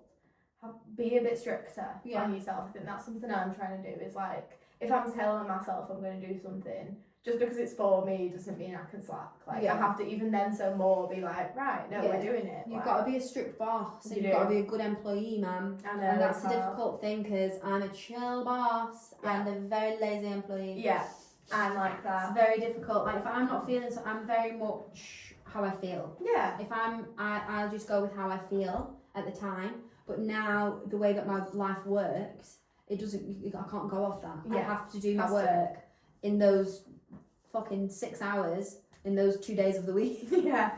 Do you know what I mean? It has to be in that time frame. Yeah, and if I'm not feeling it, then I better fucking find the feeling. Yeah, there's no other. We don't have an option. Yeah, We don't. I think have an that's option. definitely something that's like with creators. It's like you do just sometimes have to find it nowhere. Yeah. Like you've got to pull yourself out. Yeah. Which is hard to do, and I feel like it takes practice. It takes time because like when I first started uni, I remember like I'd get some projects and be like, I don't know what this is, I don't know what I'm doing, and I'm not going to finish it. And then it'd be like 2 weeks before the deadline, and I'd be like, yeah, Still not done it. no, still not done it. Yeah. And then like by the time I got to third year, I think I've kind of figured out how to pull it together. That's a bit. really good that you figured that out. I didn't. I'm still figuring that out. I think, like I said, like because ours was so hands-on, it was like it was You had to. constant. You had to get your things. You couldn't wing it in the last minute. Yeah, because it's like you'd be at a shoot day with like 4 models, 2 hair and makeup artists, and a photographer stood there, all staring at you. All looking for mood boards and all looking for posts. all being like, "Where's the mood board? Where's the clothes? Have you steamed them?" And it's like if you aren't there with the clothes, and like I have also assisted on some shoots where it's just been horror, Yeah. and like nothing's ready, nothing's set, like no one knows where they're going, what time they're going, like there's no drinks for the models, and I'm like, oh my gosh, like it does just send you into full panic mode. And it's like, oh my gosh, like this needs to be sorted. But I do think like sometimes you just got to wrap it up last minute and be like, right, what are the genuine things that need to happen for this to work? Yeah, and then just crack on. Mate, honestly, collage night, as much as it was something that I wanted to do for about 3 years, I probably whipped everything together. I literally got the last bit of the material like the day before. Yeah, and like, but you also wouldn't have guessed that. I feel like that's also a thing with creators. Like, I put my fucking shoes on whilst we were in the room. I was so unprepared. yeah, that's on brand, I think. Yeah, well, so that wasn't like I didn't sit down and think, oh god, she's not ready. It was a small. yeah. It was a small. What is it? It was just I can't even speak. My God, start again. So it was like a little trick, like a psychological. Yeah. Psychological is the word I was looking for. Small psychological trick. So basically, I learned, thanks to my mother, that if people help you, more than you help them, they're more likely to get on board with you. Yeah. So that is really good. Yeah. So good advice. If you want to get people on your side, get them to help you rather than you help them. Yeah. Because they'll be like, oh, I'm needed, I'm wanted. They like that. They need me to do that. And it's like, so you're valued. So you're seen as valued. Whereas if you're helping them, if someone is in that kind of like state of creative, like last minuteness, sometimes it is just like, okay, thank you. And then they won't think twice. And it's like, okay. Like I get you're in that zone, but it's like I get what you're saying. Like if you're helping them, it's less likely. Whereas like if they're helping you, they'll notice a lot more like about you because they'll be like, oh, what does she want? What does she want me to do? But just little tricks tricks of the trade. But definitely a accumulation of my mum and my dad on that front. So the creativity from my dad, and then just because I am like a lot of the stuff that we work on is like the focus is like headspace. Yeah. And making sure that everyone's like. I just want to make sure everyone's like having a nice time. Everyone's doing fine. I just want to give everybody a break, mainly because I feel like I fucking need one. Creative for other people. Yeah, giving everybody a break because I need one. But but like them, however, how long was he there for? 2 hours, 2.5 hours. It didn't feel like work. No. And that's like such a privilege. That's the dream. Yeah, it is the fucking dream. Like I literally like when I went to go meet my fella afterwards, he was like, "So how was it?" I was like, "It was really good." He was like, "You seem really calm." It's like because it went well. Like there's nothing. I wrote a few revisions in my notes afterwards, being like, "Don't put the glue sticks above radiators. If people are stood outside in the rain, they're probably there for your event. Maybe invite them in." Do you know what I mean? Things like that. Yeah, but like just little minor, but you're always gonna have like self-critiques as well. Like there's never gonna be something you do where you're like, that was perfect. I was absolutely fantastic. I was absolutely couldn't have gone better. Yeah, like I couldn't have done better there. There's never no notes. I wish no, it could be a day. It just isn't a thing, is it? Like there's always a note. There's always at least one that you can think of. I mean, I'm always like 5, 6, but like there's always one. I think one of the most common things that I see amongst creatives is the fact that they don't see themselves as a creative person. Yeah. So I used to use like artist in quotations when people would ask me what I do. I'd go, "Oh, like, I'm a designer and artist." Yeah. Try and like play it off like it's not a serious thing. Like, well, it's just kind of like a thing that I'm doing. It's like, no, it's actually my whole life. Yeah. That's what I'm spending my whole life doing. I am dedicating this whole life, this whole shell of a body towards this one creative pursuit. I think it's just such a stereotype that like it's kind of put up, like I wouldn't even notice that I'm doing it, but I'm like, I style. Yeah. I'm like, well, no. I style things like you style and you do a really good fucking job. But it's hard being that girl. Do you know what I mean? It's hard being that like bigging yourself up. So difficult, particularly being British. Yes. I think it's not people don't like to see confidence too much in Britain. No. And I don't think they particularly in women they don't, and I think that's one of the things that I've kind of fallen into recently that I'm okay with now. Like I am a loud, confident, outgoing person, and I do good. Yeah, it works. And there's nothing wrong with me saying that. But there is this little part of my soul here. I can literally feel going, oh. Are you sure? Oh, that's fine. Oh, you're fucking minging. That's gross. Why would you even say that? But you've got to, because if because there's going to be plenty of other fucking people that are going to be looking at all the shit that I've done. I've had people come into my exhibitions going, I could have done that. You could have, but you fucking didn't, did you? Exactly. So, that's always the point. It's like, did you? No, you didn't. Yeah. Well then, you're still at home doing fuck all, and I'm here trying my best. Like, so, why didn't you do it then? Exactly. Exactly. No, I think that is such a thing. Like, you always, like you said, everyone's so different as well. So I feel like you do kind of put that pressure on yourself as a creative to like find your niche. The niche is a good one. The niche is horrible, but like, yeah, I remember being desperate, Yeah. particularly as like a graphic designer, being like, you need what's to my get it. what's my style? What's Yeah. my, and I'd look at all these people and I'd see the people that I'd like at the time, and obviously just as creativity does, Yeah. you pick different pieces from different things, and I'd go, and then I'd look at my branding, or I'd look at certain things after a while, and I'd go, this isn't me. This is an accumulation of different people that I like. Yeah. But I think things like that take time, man. I wouldn't put pressure on yourself. It's a hard one. It really is a hard one. And I would say probably only the past few years, I'd say I found a style. And don't get me wrong, like it's not like my whole life. Yeah, like I do things like one of my most recent projects that I've done. They asked me to do this job, and they was like, I know what we're asking you to do isn't really your style, but you still game. I was like, bro, I'm versatile. Yeah. I can do other shit. That's fine. Don't worry. How much are you gonna pay me? So yeah, I'm in. Don't fucking worry about it. I will switch up my style for anybody as long as the paycheck is fine. Yeah, I feel like that's such like a difficult, like finding your niche, but then also wanting to be like as soon as jack of all trades. As soon as I found my style, I wanted out. Yeah, it's like as soon as you didn't, especially I think when it's like freelance, like when I was trying to do my branding, it took so long because like branding yourself is just impossible. Yeah.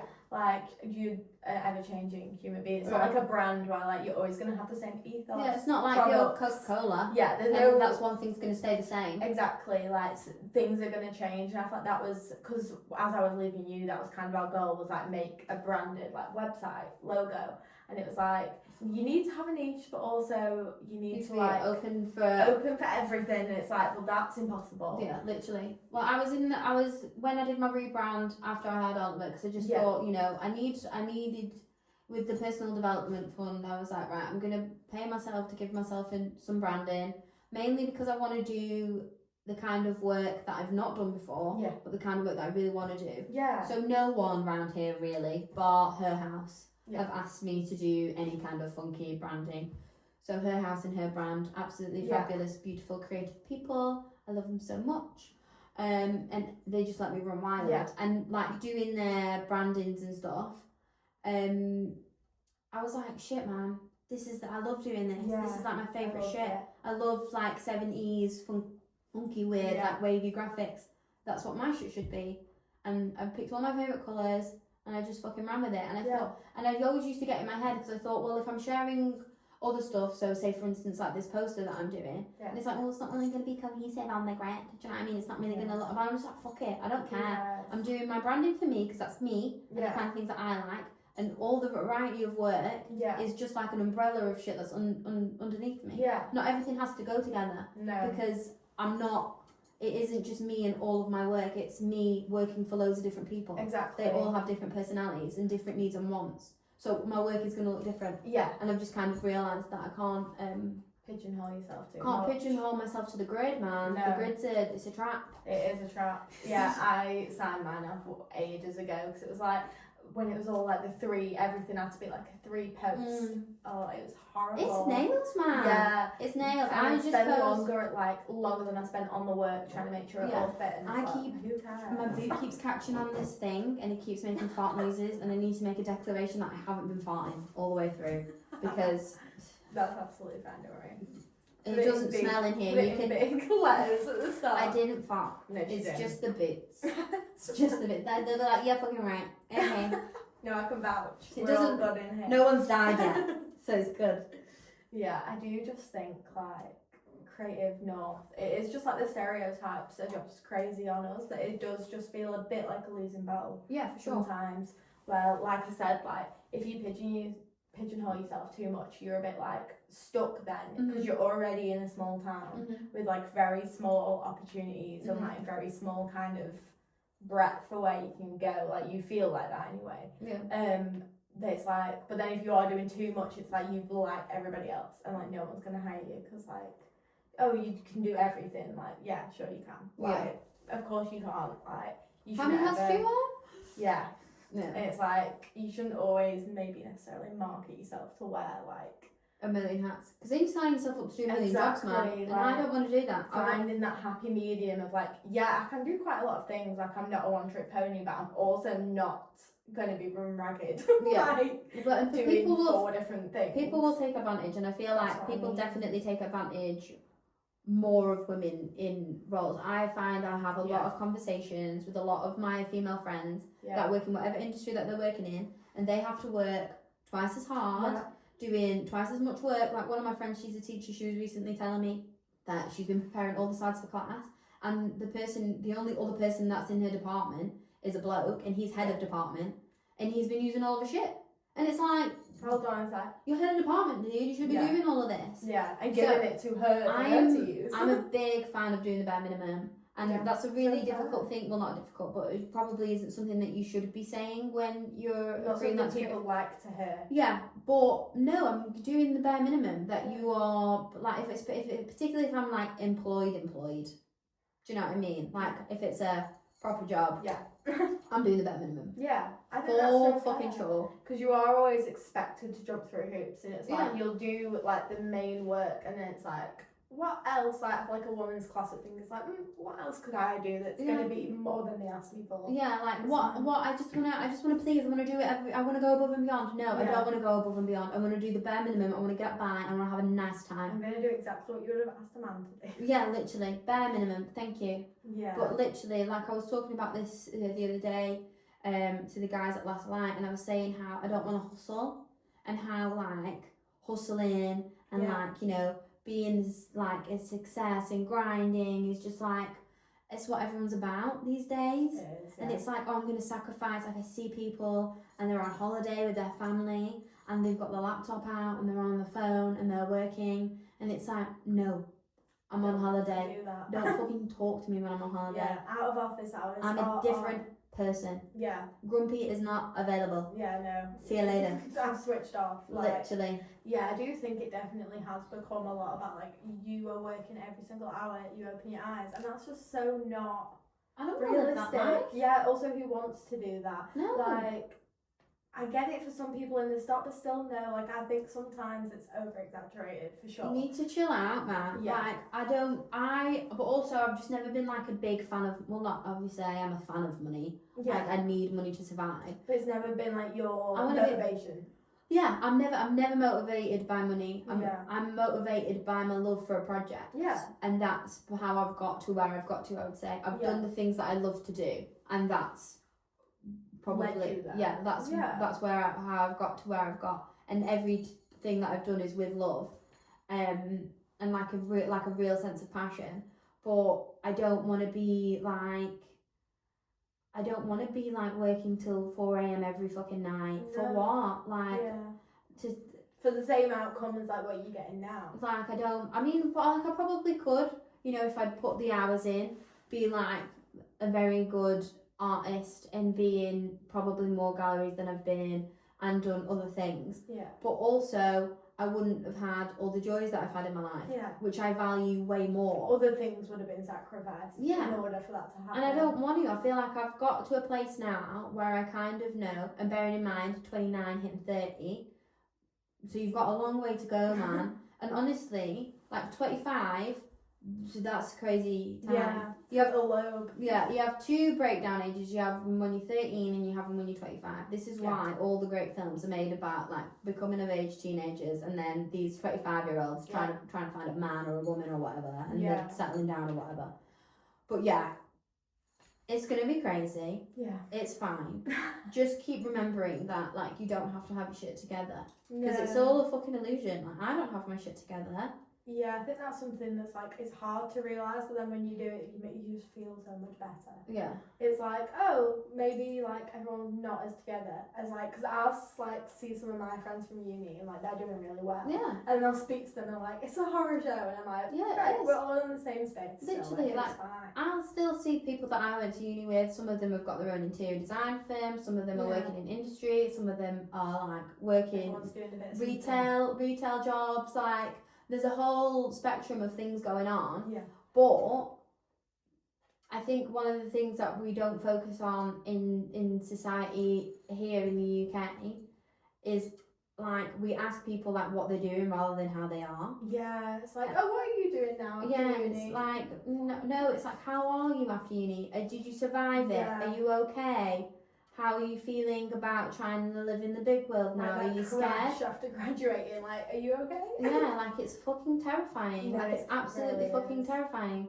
But you're doing so well to be here and doing this and making moves like this at such a young age. Like that's massive. Thank you. It really is. It's massive. Yeah, I do think like it's an imposter syndrome. I feel like that kind of it just builds into it. The Like killer of all like things. you said, like I sometimes do get a bit like, oh, I shouldn't be here just yet, or oh, I shouldn't be here like doing this, and I'm like, well, no, it's happened, so like just let it happen. Mate, I literally had it after the craft event. Yeah. I was walking around like the house the day after sorting out all the materials, and Danny was like, are you okay? I was like, I just feel like a bit of a fraud. Yeah. And he was like, what do you mean? I was like, well, you know, all I've done is buy supplies, put them on a table, and sold tickets.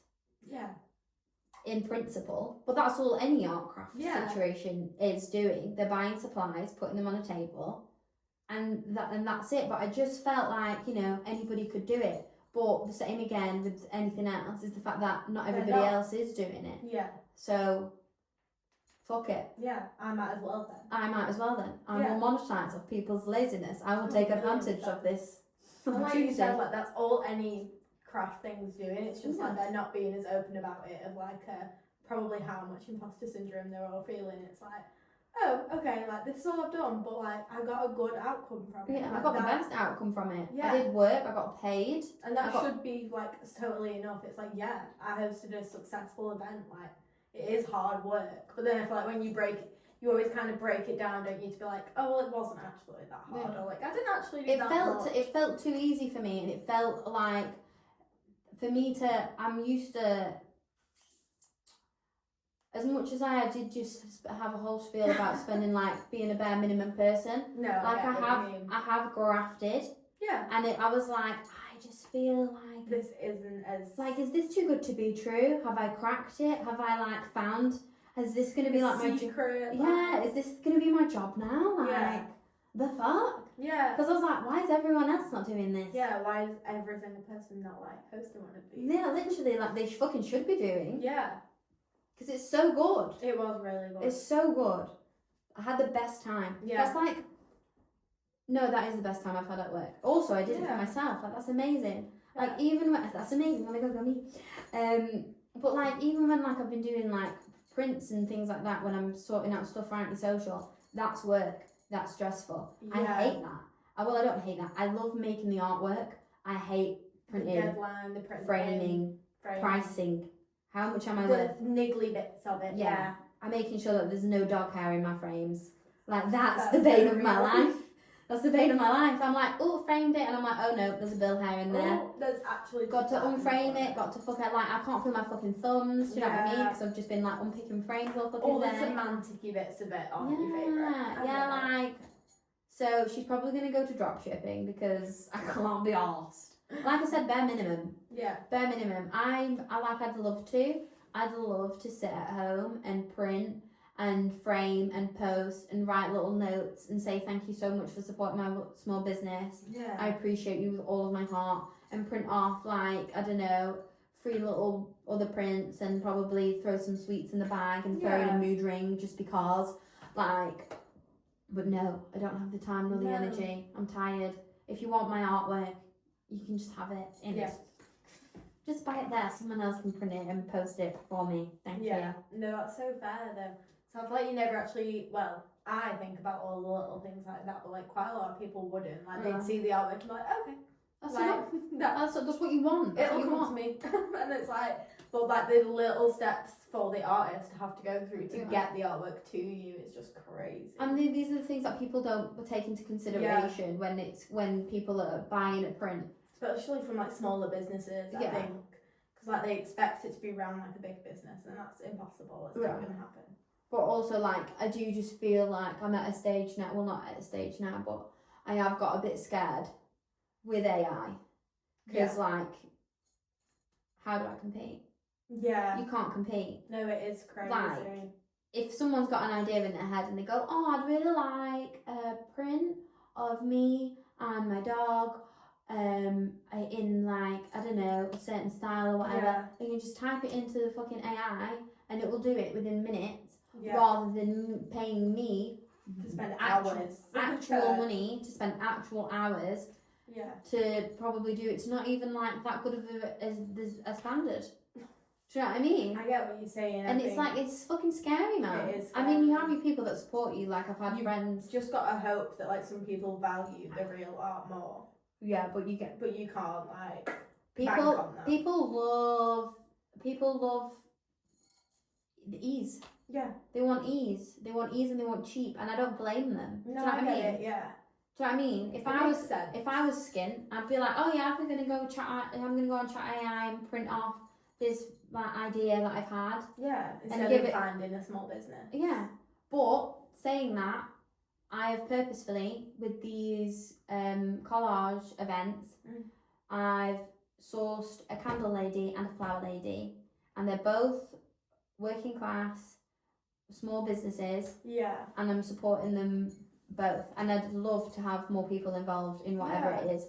I'd love to do like a little care package for women. So recently I've had a lot of girls that have been, all my friends are having babies. Yeah.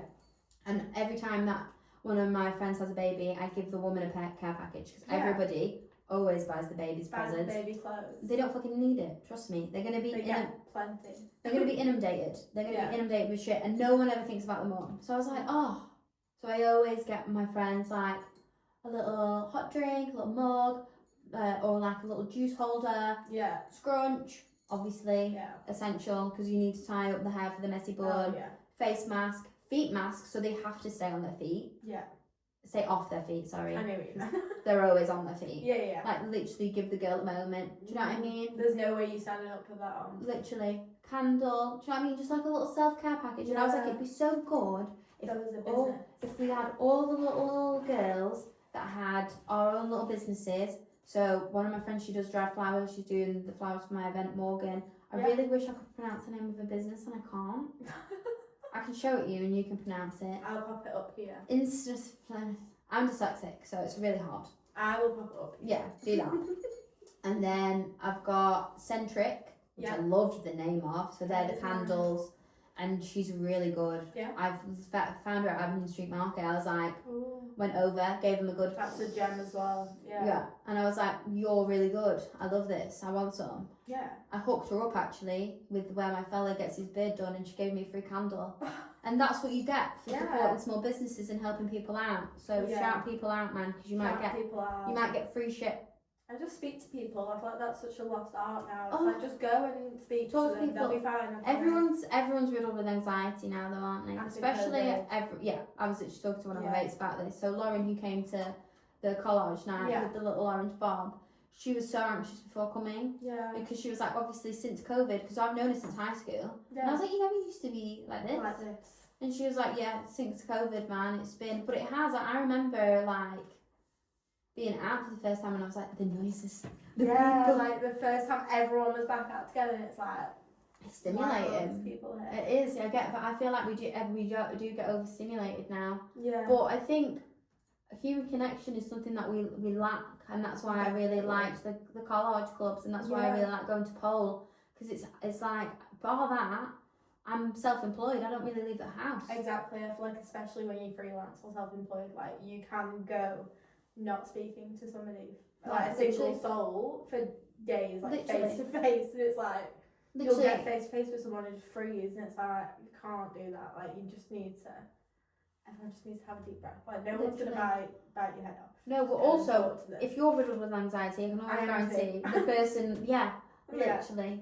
Like if you're talking to me, I am too. Don't worry. Like we're both in the same. You're like on the inside. Like oh my gosh. Yeah, because I used to be so good. I'm alright now. Like I've gotten better, but like the college club, like I went by myself. I mean, I knew like you were there. Half the people that went by themselves, and I was really shocked by it, because I thought most people would book in like groups or small groups. You know, like they do where like when you go to like a pottery painting. Yeah, like Crafting Common. Yeah. Who I adore. Yeah, I love Crafting Fabulous. And a prime example of how making spaces for girlies is an incredible business Yeah, plan. 'cause they've just announced a new one. Like their third fucking one. That's insane, man. Yeah. But I love that gaff. I love going there. It's so good. Literally. A little shout out to Crafton Common. Literally. But yeah, like I just think making spaces for us to sit and connect. Yeah. And chill with each other. It's just so necessary now. 110%, because even when you go to like cafes and stuff like that, most people are hybrid working. Everyone's kind of stuck in their own thing, and people don't want to bother people now. No. Like people don't. It's the same with like dating and shit. People no one's gonna fucking come up to me and go, "Hey, you're cute." No, it's what Tinder's for. Do you know what I mean? That shit just doesn't fucking happen. No. So we literally have to make spaces and events now for where we can allow human connection. Yeah. I pay £60 a fucking month so that I can go have my human connection twice a week. Yeah. Do you know what I mean? Yeah. So I am now, therefore, creating spaces where people can get their human connection. Yeah, it is so important. Well, I've missed it as well, man. Yeah. Like, it was nice sitting down and just chatting shit for a few hours with people. Yeah. No Actually, pressure. like creating physical media as well. Like Using just your having hands. something. Yeah. Also massive. I'm sick of staring at a screen. Yeah. So I also sick feel of like it. that helps with human connection because you are using your hands. Like there's nothing for you to stare at and ignore someone. Yeah. Like I was sat there cutting, like dead, staring Yeah. at the person in front of me. Like there was no way that I wasn't going to talk to her. And also, you've got to ask for things off people. Do you know what I mean? So you're like, has anybody got any hands? Yeah, literally the whole table. Like, has anyone got this toy? Like, so I can cut that out, please. Like, sorry, I'm looking for flowers and shells. We've run out of flowers and shells. Yeah, because like you get to the end of the table by the time you'd ask, and then like you're even speaking to the people at the end of the table that like you probably wouldn't have got round to otherwise. Like speaking to. But it was definitely like it was a good way to like de-stress. Yeah. And just like have a chat. I think it's Right-minded, needed. it was needed. Yeah. 110% needed. But it's just nice to know and have the idea.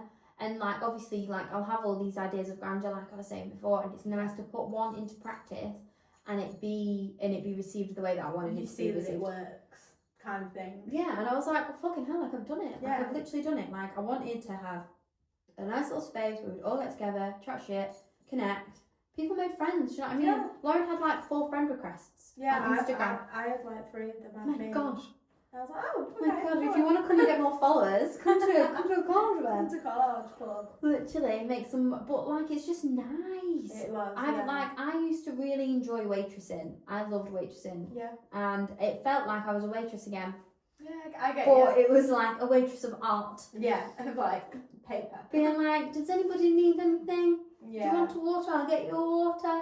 I'm going around getting all the empties and taking all the rubbish off the table. Yeah. But I loved the human connection of being a waitress. Yeah. And I loved, like, I'm very good at just kind of putting on that hat for a bit. Yeah. Of being there. Hi guys. Hostess. Yeah, like, hi guys, welcome. Yeah. That's just something that I'm comfortable in and comfortable doing. Yeah. So it's nice using that skill in another way. Yeah. No, In a way where I'm making all the money. Yeah. It's for me. It's instead. all for me. Yeah. But I'm not getting paid an hourly rate to serve pizza and then keeping my tips. To be fair, my tips were good. My tips were good. But I did work in like Lytham Cheadle, which are like the most bougiest places on the planet. Yeah. Not the cheap places. Yeah, everyone was on the San Pellegrino sparkling water. And as soon as they were on there, I was like, right, okay, I'm going to be extra nice to you guys. Yeah. I'm going to give you extra all your children are going to get free Bambino chinos. So that you're going to give me a $5. No, I love that. The hustle. Best bit of my career. Best bit of the career and your least favourite part of your career as well. Like the least favourite thing that you've done. Something that you look back on and you're like, that probably wasn't really my vibe. There's a lot of things that I look at and I'm like, Yeah, I feel like that's just typical, like, once you've grown out of it, it's like, that's not me. It's so funny though, because I was talking about this to some of my tattoo friends and they were like, at least yours is just like on paper. Oh, They're like, my shit's on people's skin, and I was Yeah. like, yeah, fair. Like, they Solid changed chat. their whole vibe. And Yeah. they're like, oh, you have that. And people still buzz off it, and it's like, that's nice that that person still buzz off it. And It's as long like, as the person still yeah, likes but it, they're that's on like, them. they're looking at it and they're going like, shit. Oh shit, my earring. Oh, it's there. I can see it. I mean, I don't need it in, so I love it there. Like, literally, there was no point in having it. Highlight my career, man. That's hard. That's You so can do hard. 2. I can't find one. I'm really struggling to find one because I'm like, One that you think, like, out trumps everything. I think get what you're saying. my two, I'll go for two. Okay, go I'll for go for two. I mean, they're practically the same thing. Yeah. So my two highlights of my career of when I hosted my two exhibitions at Blot Artist Studios in town. Yeah. So that's owned by Corin Streetley. It's getting bought by the council to get turned into a car park, and I'm very, very, very, very, very sad to see that go. Very sad. Because that place is like formative for me, like that. If that place didn't exist, I don't know if I'd be here now. Yeah. And that's massive that Corin gave me those opportunities and gave me the free will to do what I wanted to do, because that's fucking hard Oh yeah. for you to, you know, Just give out like a. yeah. But she loves me, so There we go. that's why she did it. But yeah, so the first exhibition that I did was during COVID. It was on my birthday, and it was just a little loophole really, so that I could have a birthday party and see all my friends. There we go. I broke the law. I broke the law. Well, I didn't. It was law. Everything was law abiding. Yeah, it's obviously. just like loopholes during that time. It was just like groups of 6 in the space, 2 meters apart. Blah blah Yeah. blah. Everyone's got to be in the same bubble. So it worked out quite well. Had like my family in and stuff like that. But that felt like the beginning of my art. And as much as I look back on most of the work now, being like, that's fucking shit. But the wallpaper is something I'm still really proud of. But like, hosting a solo exhibition at that time, and also having a birthday party was something I'm very proud of. Yeah. And then the second exhibition that I did was a collaboration exhibition. So I had everybody in that I'd worked with that year, and none of my, this is going to sound horrendous, but none of like my actual friends came. Right. Everybody that arrived was like people that were interested in art, and the people that I'd worked with, and it was teeming. Like, it was so fucking busy, and I remember being like, oh my god, this was so fucking good. I love creating events and spaces and things where we bring people together, we talk about art, we share things, we share stories, and you know, it was just really good being able to get loads of creative people under one roof and just kind of chew the fat. I loved it. I was really proud of both of those things, and being able to like pulling those things off. I don't know if I'd be able to pull that off now, because the way that I used to work before having a baby was it was a grind. But I'll grind for myself. I don't like grinding for other people. I think that's so fair. I don't want to grind for other people. I want to grind for myself. Once you like see how you can do grinding for yourself, I feel like you then like, well, why would I do it for somebody else? Like, I don't want to. I'm doing it fine for myself. I don't want to stay up till 2 o'clock in the morning for anybody else but me. Yeah. But that's how that worked. I literally like, I'm also very last minute. It was the same with like the college club. I was like, right, okay. Well under pressure. Diamond. So what can I say? But yeah, it was. I'd be like, right, okay, I'm hosting an exhibition in 2 weeks, and then I'd be like, we've got 2 weeks. I've given myself 2 weeks to pluck an exhibition out of fucking thin air. Yeah. And I'd be like making the work, framing the work, curating the work, doing all the fucking little speeches next to Bobs, it, like everything, and then also dealing with like all the fucking COVID legislation. Yeah. So that was long. Yeah. But you know, genuinely 2 of the highlights of my life. Yeah. Going on to the negative stuff. Any client that doesn't pay me, obviously, which there's been many, any client that has when I've sent an invoice, asked for money off. Oh. Yeah. I sent an invoice for £1,500, and this person asked for £500 off. Like a third of the whole. I was like, just so you know, £500 is how much I pay for like my share of the house. Yeah. So you're taking a lot of money. So you're taking off 1 month, basically rent for me. Yeah. Do you know what I mean? Like, yeah. So the fuck. But the way that I was hustled into it was, oh well, I've spoke to somebody else who's a graphic designer. And they've offered me this. They've done it for 1,000. So are you gonna price match or not? Yeah. And I was like, you're at that point. I was like, I really want this project. I've already done the work. You get back. So I'm either gonna not get paid. Yeah. And done the work, or I'm either gonna have done the work and get paid £1,000. Yeah. So, you know, I didn't really get the fucking option. No, yeah. So I don't like it when people do that. I don't like dealing with people that do that. No. I think that's a good thing, though, like when you are starting out freelance, it's not a good thing that like people act the way they act sometimes towards freelance workers. You do it with any person that's like builders, tradies, anything. It's Anyone like that kind of works for themselves, kind of like. But you wouldn't walk into a shop and ask for money off. Ever dare. The person that did this to me wears Gucci loafers and drives a fucking Porsche. Okay? It's like, come on. You're not walking into Gucci and asking for money off your fucking loafers. And you're not walking into Porsche and you're not saying, can you take some money off my Porsche? No. You're fucking not. No. So why are you doing it to me? No. Bearing in mind that Gucci, £1 billion fucking company. Oh, yeah. Porsche, £1 billion fucking more likely to be able to give you the money off. Literally, me, working class girly, trying to survive, one woman. just wanting to feed her son and pay her fucking rent on time. Just one person, like. Oh, I want to take £500 off that bill. Yeah. No, mate. No. But I did it. Yeah, I feel like it kind of makes you realise as well, like, the people that you will or won't work with at least. Yeah. Like, you know now, you're like, well, I won't be letting that happen to me again. Yeah, it's one of them though, man. It's hard when you're in the situation. Yeah. Because there's always like the ideal self and then the real self. Yeah. And you have it like, I have it the most when it's dealing with like horrific men on nights out. Like ideally you tell them to do one. Yeah. But like realistic. Then there's been situations where, you know, one of my worst experiences, but one of my most experiences that I can probably share without crumbling into a million pieces. Was I was in Amsterdam and it was my first day of living there. Right. And I sat on a bench and this old guy came and sat next to me and I was like, oh my god, look at me living the Dutch dream. Me making friends with this little old man. And he showed me his artwork, and as soon as he showed me his artwork I was like, you're fucking crazy. Yeah. Because it was just like lines of intense like crayon. Like what you see in the movies just, and like worried about. Yeah. I was like, your hand must have like repetitive strain injury. Like, we found these drawings. Yeah, and I'm like, you look scary from these drawings. I'm gonna move benches. Yeah. But immediately. And he was like, can I put my arm around you? And my body absolutely not. But ideal self said, you just crumble. Get the fuck off me. But real self went, yeah. And I was like, what? I was like, oh my god, I'm just kidding. But then as soon as you said it, you're like, oh my god, no, do not put your arm around me. I was sat there on this bench, legs crossed in the bench, and he was like, arm around me. There's people walking past me. I'm giving them the save me eyes. Yeah. I'm like, please. If a girl could look at me right now. But I'm like, you know, in my 20s, he's like, I don't know, grey, so like 50, 60, or more, 70. Ooh. But mate, like, I bet they thought that he'd like bought me.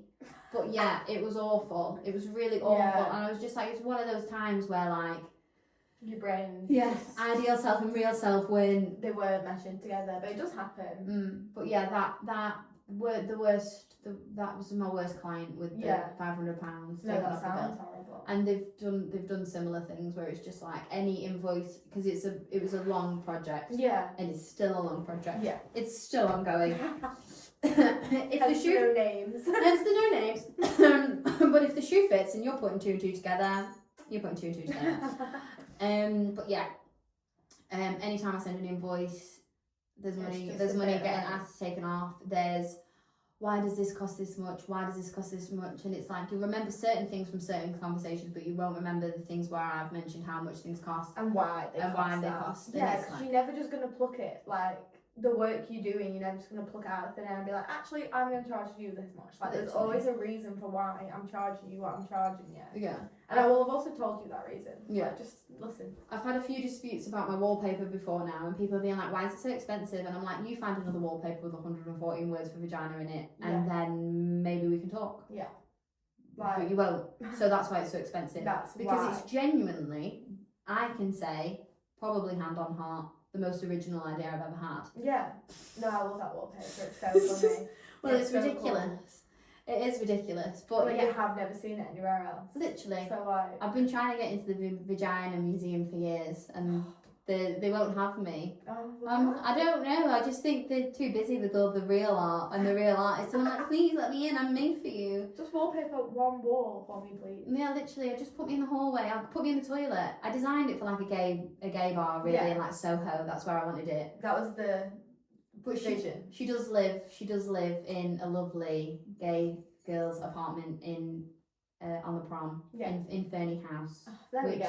Which is also the dream. So Ash and Sam love that a lot. And it makes me really happy that they stand in front of it posting all their really cute outfits. And I'm like, it's where she belongs. Yeah.